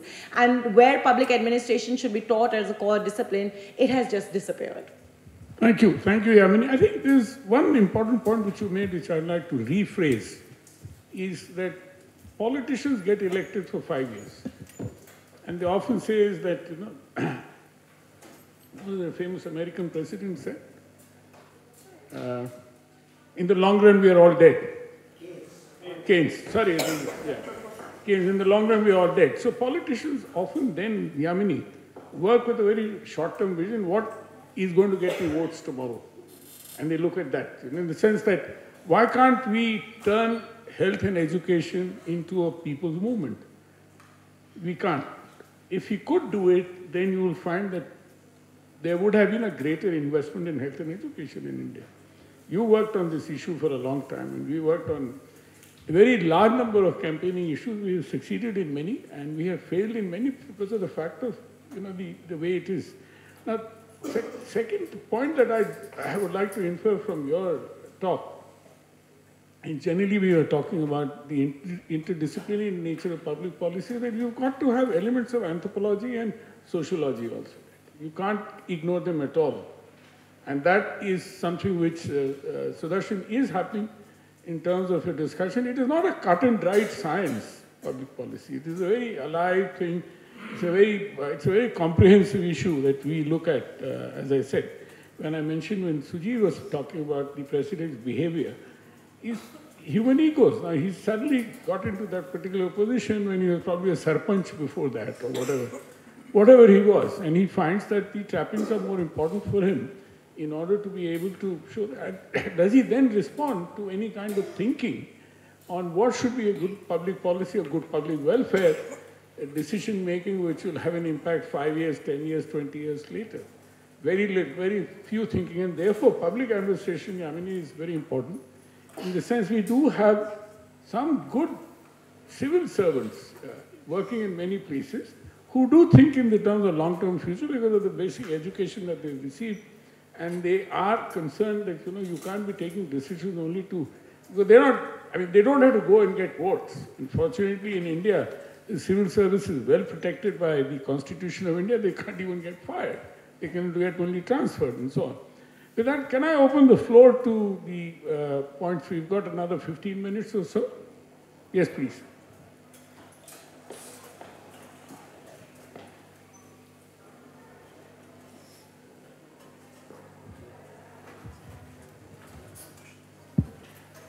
Professor Iyer, thank you very much. Some of the points have been covered. I just wanted to reformulate it, and that is that, a public policy teaching, that what it should be, perhaps I and many in the hall will not dispute a single word that you've said. But the problem is that those who have, suppose we can do that kind of a teaching where they can develop the capacity to do a long-term kind of thinking and then see how does it impact in the short term. With that wherewithal of intellectual capacity, that commitment, and also perhaps some way that we can teach the ability to speak truth to power, which is not so easy to teach. If they all go and work, they work in a system. And if the boss says, "Ye sab kijiyega, you will do the research, and our government will survive. Please leave or go become a go-getter." So that go-getter, and I will, in a lighter vein, because of being an insider, I will say that I would always say, well, go get what?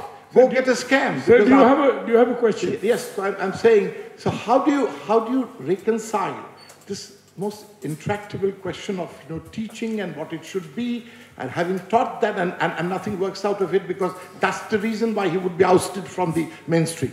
I agree. Next please. Here, there.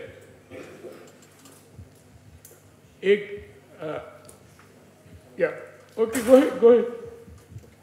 Please make your question as sharp as possible. Two short questions. One, that all the countries in South Asia share a common legacy of public administration, given that they're all derivatives of the British system. It would be good to have a short dialogue in terms of what the differences are. Yeah. The other one is that while there's been a lot of emphasis on how public policy education should be very interdisciplinary in nature, there's a danger of a lot of people having half-baked knowledge of a lot of things. Yeah. So you have people who know little economics and a little sociology and end up with terrible policies. So a little discussion on the possibility of that happening. No. Can I give you an immediate response? You don't have to have the same person doing all that. My question is again in terms of the distinction between public administration and public policy. This is something that we face on a regular basis in our own department here at Jindal, is that students come here with the perception that getting into a public policy school also opens up avenues in terms of public administration at a later point of time. So how do we as teachers, because this is a question of pedagogy, a question of how do we educate and how do we think about the field of public policy, how do we respond to these kind of demands that are being made, and also the potential that it offers us, meaning that if we were to have future public administrators who are trained in public policy, then we might actually begin to make some sort of a difference in a very small way in terms of the larger system. I'll just come back to another question there. Teacher.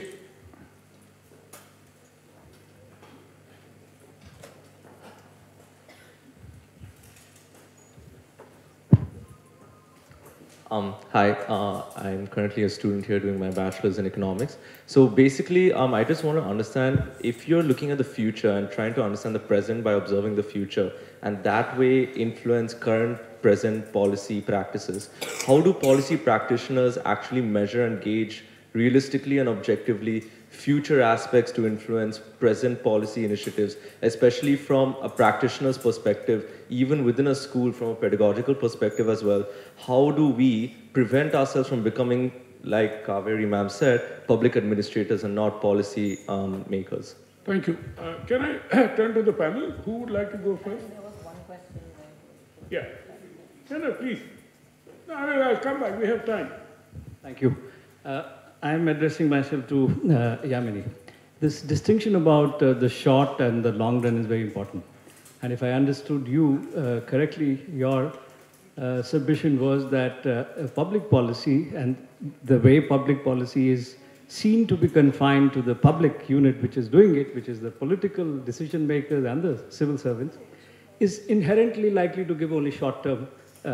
So then the question arises, where does the long run come from, the perspective on the long? And that should come from civil society, which is not what we focus on. We are all the time focusing on the government and the political decision makers, and inherently we are getting into a trap where we are looking at a short run. Thank you. My point was... That's a good point. The point was, you have to take a next step. If that vision is set, what are the pathways to realizing that vision? And that's where public administration comes in, which gives you the public sector role in that vision implementation. And there is development management, which we often don't give adequate importance to. Of course, we are now talking of public-private partnerships and so on and so forth. But this whole discipline of development management has to be brought in as well.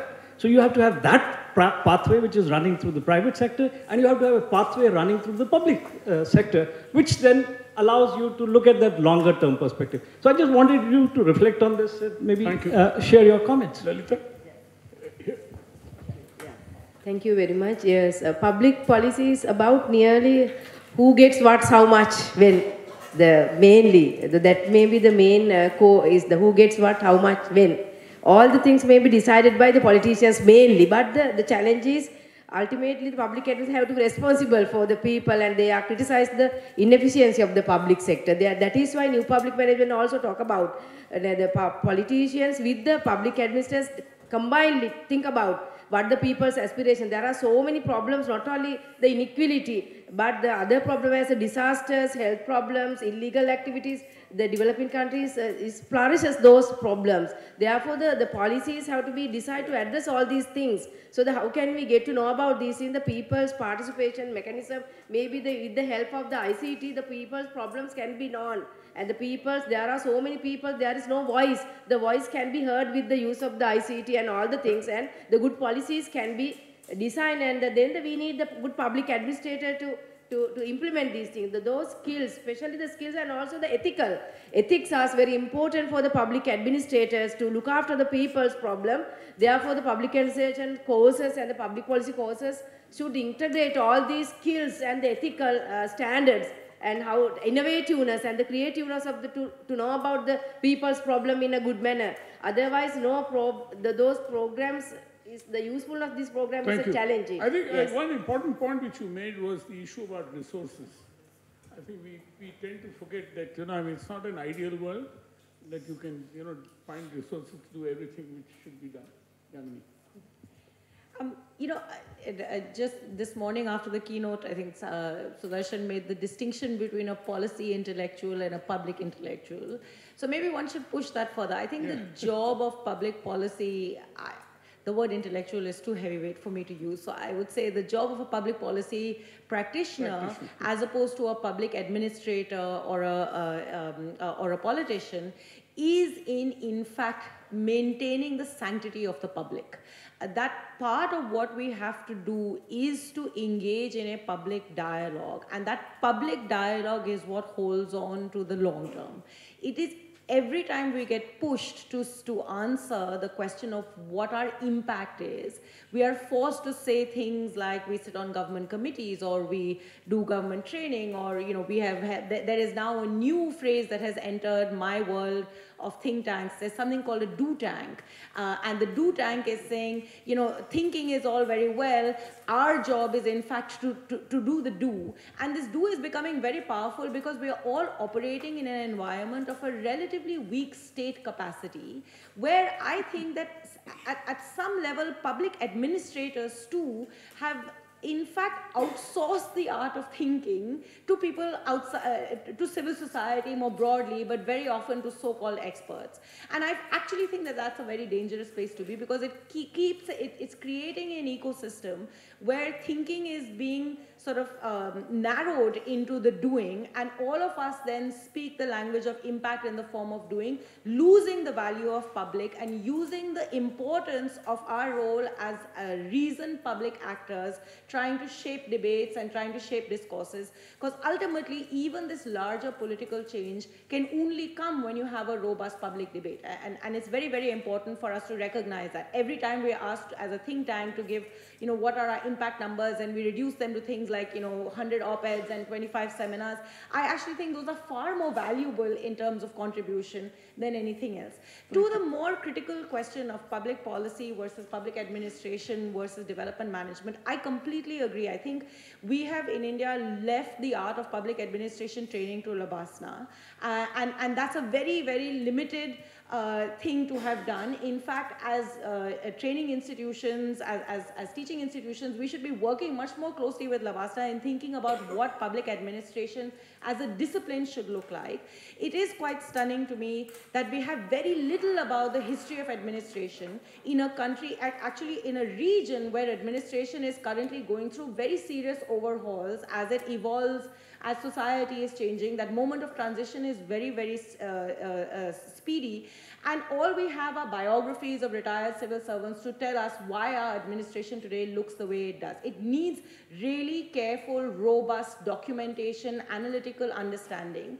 And it also comes to the question of when we say India today has weak state capacity, or our ability to implement programs is all flawed, the design gets right, the implementation fails. Land Pritchett talks about the Indian state being flailing, and we all adopted that because it's a powerful way of thinking about it. You got the design right, but your arms and legs are falling all over the place and you can't actually implement things. It is also because the art of implementation is going through a radical transformation. The expectation of what the state has to do today is very different to the expectation of what the state had to do even 2 decades ago. We are, as a citizenry, no longer satisfied if the state builds a school. We actually want to look at whether the teacher shows up and the children are learning. We are not just talking about creating public health centers. We are talking about a much more complex quality of healthcare experience, which basically means that we need to think about the state very differently, how it's administered, how it's managed. Where is that thinking going to come from if you've reduced public administration to training administrators of today without creating a robust body of knowledge around it? Thank you, Emily. So I wanted to speak to the point about multidisciplinarity that someone raised.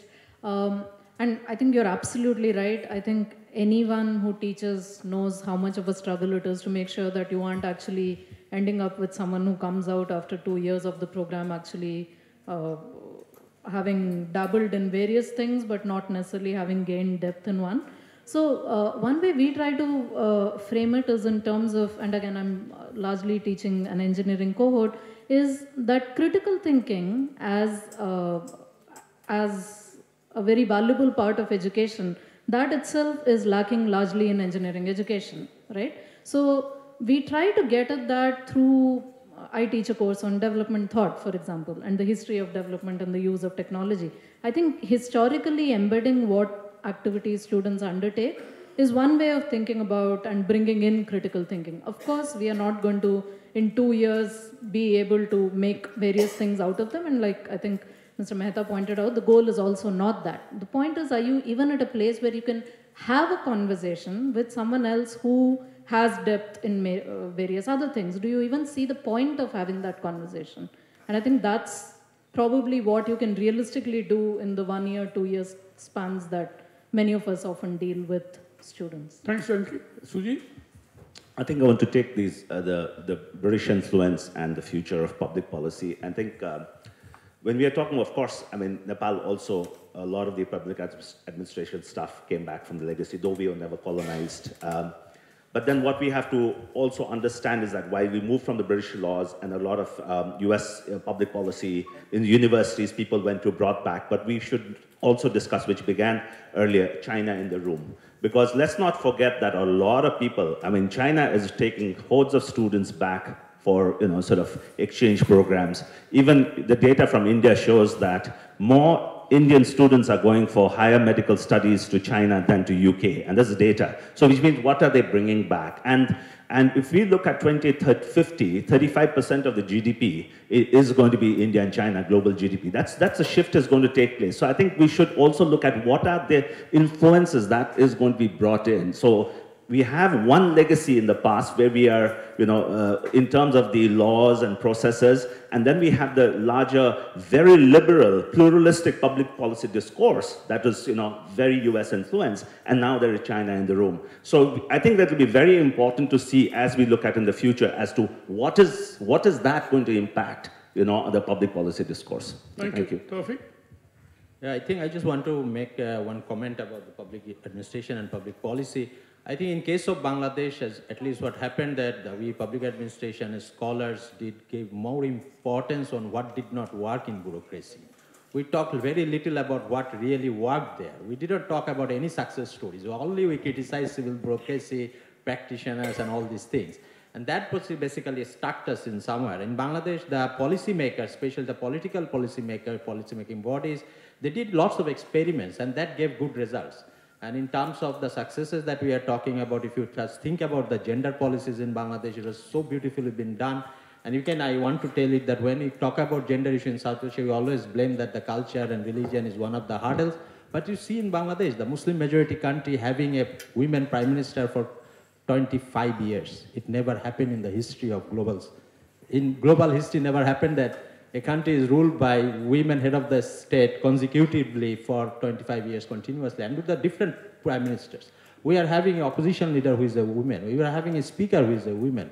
We have lots of civil servants now in the world, in the local level who are women. And still being a Muslim majority country, still holding the religious values and all cultural things, the transformation has been made.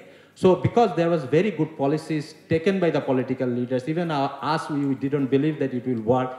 Even then the civil servants, they followed it up. So political leaders made experiments, and that experiments also gave successes and failures. Think about even the recent Rohingya crisis in Bangladesh. Being a developing country, it gave shelter to the 1 million Rohingya population refugees. And it's a big policy decision, a very, very challenging political leadership, take those decisions with some policy influence and other things, but so far so good now. Still we are doing good. So I think this kind of the things are coming in the future generation, especially again coming back to my last point that the Chinese model, probably that is the elephant in the room, and this Chinese model is going to play a big role in many parts of the South Asia, especially we are seeing in Sri Lanka, we are seeing in Bangladesh, we are seeing in Nepal. But only challenge of the Chinese model is this is a kind of a developmental conundrum that every other economists are talking about. We are going up in the economic indicators, but the governance indicators are going down. In all South Asian countries, that's the reality, even in China and in India, that corruption is getting more and more, the transparency issues there, less of accountability, but economy is doing fantastic. Tawfiq, see, one distinction as compared to any other Islamic country, Bangladesh has the culture is still very, rooted in the Indian culture. And that makes a lot of difference in the sense that, the Islamicization hasn't happened in the manner which Pakistan has been attempting, and they are sort of getting sort of mixed between both its ancient culture as well as its future culture. Bangladesh has not regretted it. Don't forget that your national anthem has been composed by Tagore. You have never had a problem with that. No, one minute. Let me explain to you. The cultural difference is, very important in terms of Bangladesh. And therefore, accepting woman prime minister has never been anathematical to the people at large because of the fact. And I can go on, but let me not discuss. Yamini, we are both an action tank and a think tank. economics, and we have fortunately done a lot of work that answers your question also in the sense which you had raised. It's a credibility which you build up through the work that you've been doing, that when you talk to a politician, and we do talk to a politician on his face, that look, this has to be done this way, and this should not be done in that way, to the extent possible, we do succeed. To an extent possible. Otherwise, there are other political economy constraints in our system. I don't know, but nobody has spoken about political economy, which is a crucial factor in terms of public policy design and implementation. We often, therefore, what I mentioned was not only resource constraint, the fact is that political economic constraints do not allow you to look at an ideal public policy. Cannot. And that is where you would be very foolish. I would be very, you can, try to make the best out of whatever you're doing. And the point which Yamini reminded us was that, what is it that this panel brings in terms of offering our knowledge or our insights or the debate in terms of the pedagogy of public policy training and education. I think some of these points have come out in the sense that these examples and these experiences have helped, I'm sure, the practitioner, the academics here to understand as to what are the various dimensions, including the, and we have another 10 minutes left, so we can go in for another round of questions right at the back. And can you make it sharp so that we can get maximum participation? The lady here after that. Gentleman there. Thank you for a very interesting distinction. My name is Vivek. I'm a faculty here at the Jindal University. My question is, when we can discuss about the distinction between public policy and public administration in a sanitized environment like this, but when you go out into the real world... A bit slowly, please. We can discuss about, my question is about trying to distinguish between public policy and public administration. It's one thing for us to discuss or differentiate between these two in a sanitized environment like this, but when you go out into the real world, it's very difficult to say where the policy ends and the administration begins. So should we move beyond this debate and make the education more relevant to the real world context? That is one question I would love to say. The other question is, I think I'll stop at this. Thank you. Lady here. Yeah, Lai.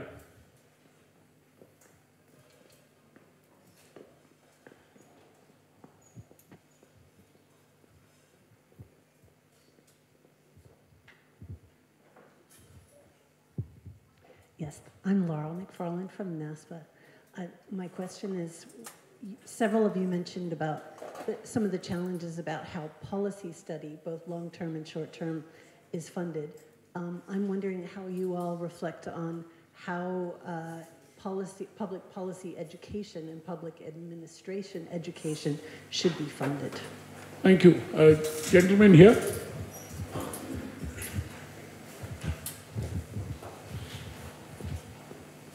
Yeah. Any other questions before we... There. Right. I'll come to you. Any others? Two more questions after my question is to Yamini Iyer. This is related to role of a bureaucrat, Indian bureaucrat. With governance discourse being popular everywhere, the role has changed everywhere. Role of the state, role of the market and civil society, everywhere it's changed, but it seems bureaucrat doesn't change. And we now, we have moved from welfare state to neoliberal free market economy. We have these issues, policies like right sizing, downsizing, performance measurement, appraisal, all these things.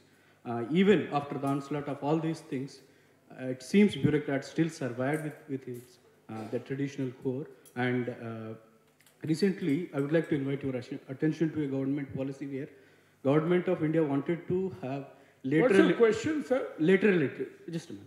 Lateral entry where government wanted to take 10 positions as under secretary. And joint secretary, lateral entry, joint secretary. Yeah. And there is a huge hue and cry, and now it is suspended for the time being. But UPSC has been given the responsibility, which it did not. Yeah. No, it's happening. It's not suspended. There is, again, some the process objection. Was faulted. Yeah, it seems that the role of the bureaucrat, they have to have, don't you think that they have to have some introspection? They have to allow all the other stakeholders to come and participate in the governance rather than keeping it their core, not allowing outsiders to No, come no, in. you are right. I mean, the insulation that we have in our government is really horrible. Yeah. You know, quite often because the civil servants are knowledge-proof and they do not want to admit that they are not, that they are ignorant of the subject. It's a very few.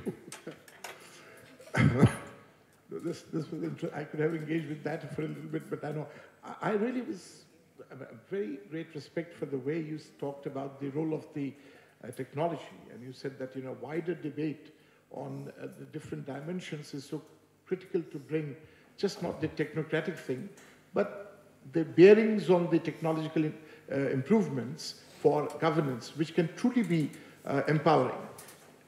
This was, if I got you correctly, this was the central position. I submit to you the following.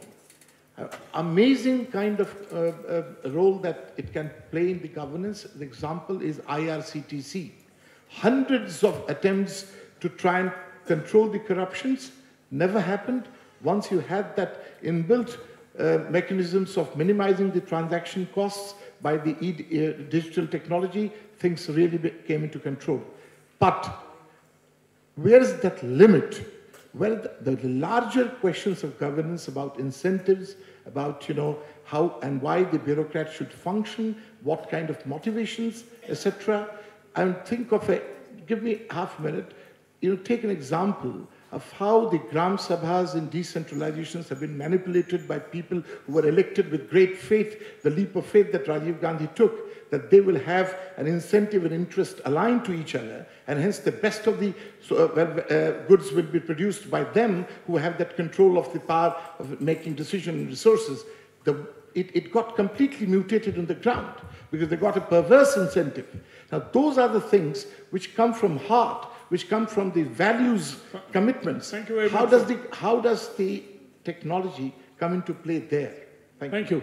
Now, in terms of political economy, Sudarshan, one of the biggest failures in which you can do research is the failure of Article 74. 73 has still moved ahead a bit, but 74 is a total failure.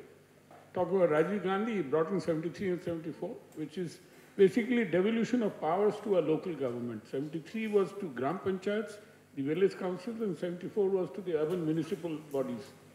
And they've been total failure today. No mayor is worth the name of his salt. Secondly, and another very serious problem that we see is our measurement system is hopeless. And we keep on designing policies on the basis of some intuition or some half-baked facts. How do you justify a particular policy or that? Jamini, you pass the mic, please.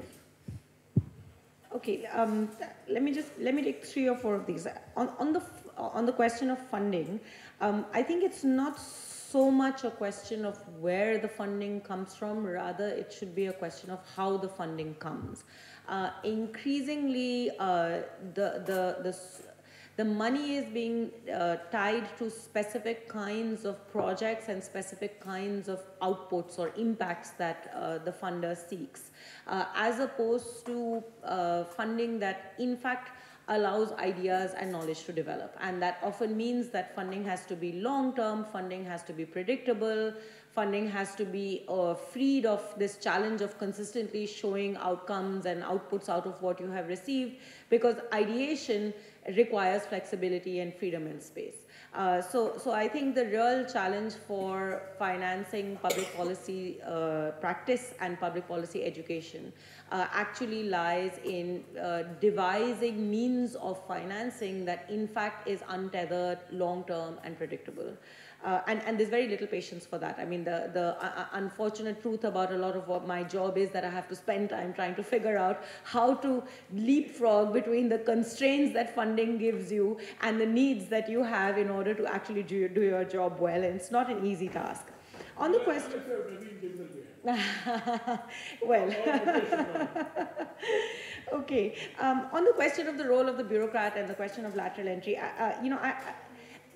Of course, as society is changing, the role of the bureaucrat too has to evolve. Institutions tend to often take a lot longer to be adaptive, because by their own definitions, they are not very agile, they are not very adaptive, and they tend to be quite insulated from transitions in society. But I actually do think that the bureaucracy has in fact undergone significant transformations. It's unfortunate that it doesn't get documented because we don't teach this properly and we don't have good researchers.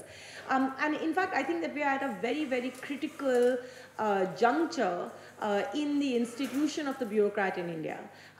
In that, I think there is a societal frustration born out of reality and born out of the larger sort of narrative that we have created of the bureaucrat being the fundamental sort of constraining factor. And that frustration has translated into a narrative of the only solution to the problem of the Indian bureaucracy is to try and get rid of the bureaucracy in every way possible. And to articulate it, it comes, either in the desire to move in the direction of public-private partnerships. So the private sector as a solution to all our ills is often and significantly brought in.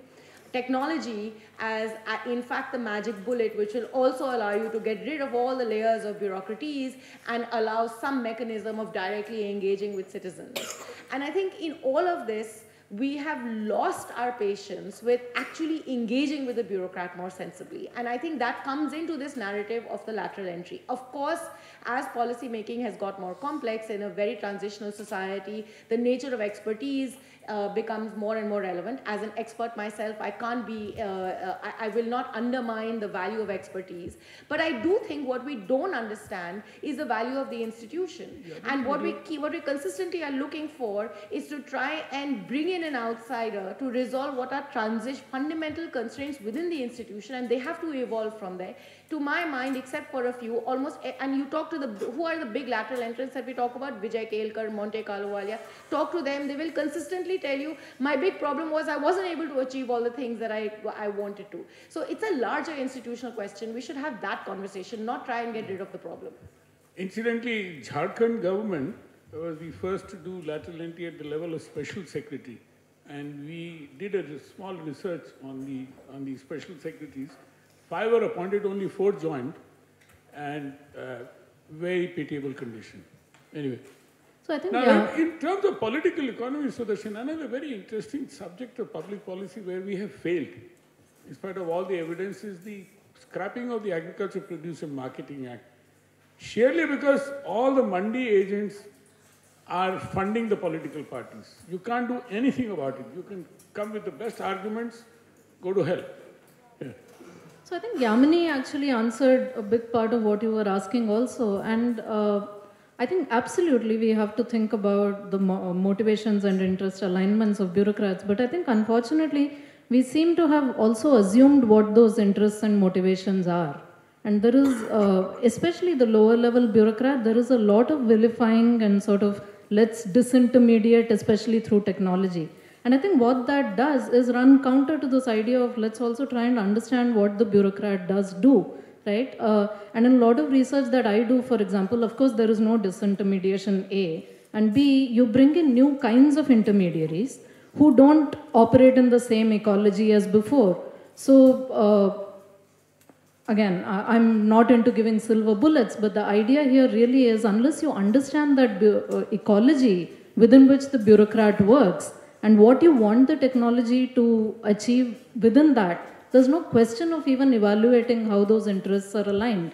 And I think that is where the problem is. I think absolutely I entirely agree that without doing that analysis, in fact, there was this beautiful paper, I think sometime in the 1970s saying perfectly good reasons for maintaining bad records, right? So if you assume if you assume the reasons for why the records are maintained in the first place and that they mean the same thing for different people, then you're doomed for not achieving what you want right at the start. Thank you. Sujit, for the last words. No, I think I just want to respond to the funding of public policy dialogue. I think, again, when we look at... the question was public policy education. Education, yeah, funding of the public policy education. I think there's a lot of... it has to, again, look at what your different contributions have to be from the society. I think crowdsourcing is a big way of doing it. And if you look at major public policy changes have emerged from, with the social media, with a lot of things that are happening. So there is a great opportunity to also crowdfund, because when we are doing some of the initiatives we have been taking care of, in that it is not large corporates, it's not think tanks that are putting money, but there are interested people who are saying that this part of stuff is something that we can put in money for too. And I think those are, again, the new ways, again, futuristic ways of looking at funding of public policy education. Thank you. The last word is about, I think, the challenges, again, that the applied part of the public administration and policy, which is missing in South Asia. We have very few case studies which are localized, simulation kind of a thing, role model kind of a practices. So I think we need more this kind of the forum and also South-South exchanges of public policy academics and practitioners. Then we can learn from each other, not only using the northern kind of the cases and examples, but also using the southern, so we can use our own case studies, and we can use the textbook which are developed probably jointly by our South Asian other academic scholars, and that would be very helpful for all the public administration practitioners in future. Thank you very much. With that, I would like to thank all the panelists, and over to you, Sudarshan.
Just for a point of information, this ritual of the scarf is another one of Rajkumar's brainchild, right?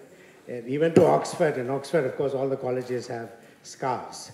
But he was a bit contemptuous of those scarves because they are single, thin-lined, and rough wool. So he wanted a nice, soft scarf. But then just gifting it as a gift is not enough for him. He comes from Kanyakumari in Tamil Nadu. And there you have to drape an honored guest with a garment, a shawl, a punnadai in Tamil. So that is the combination of Oxford scarf and punnadai potal is what we have now done. Thank you.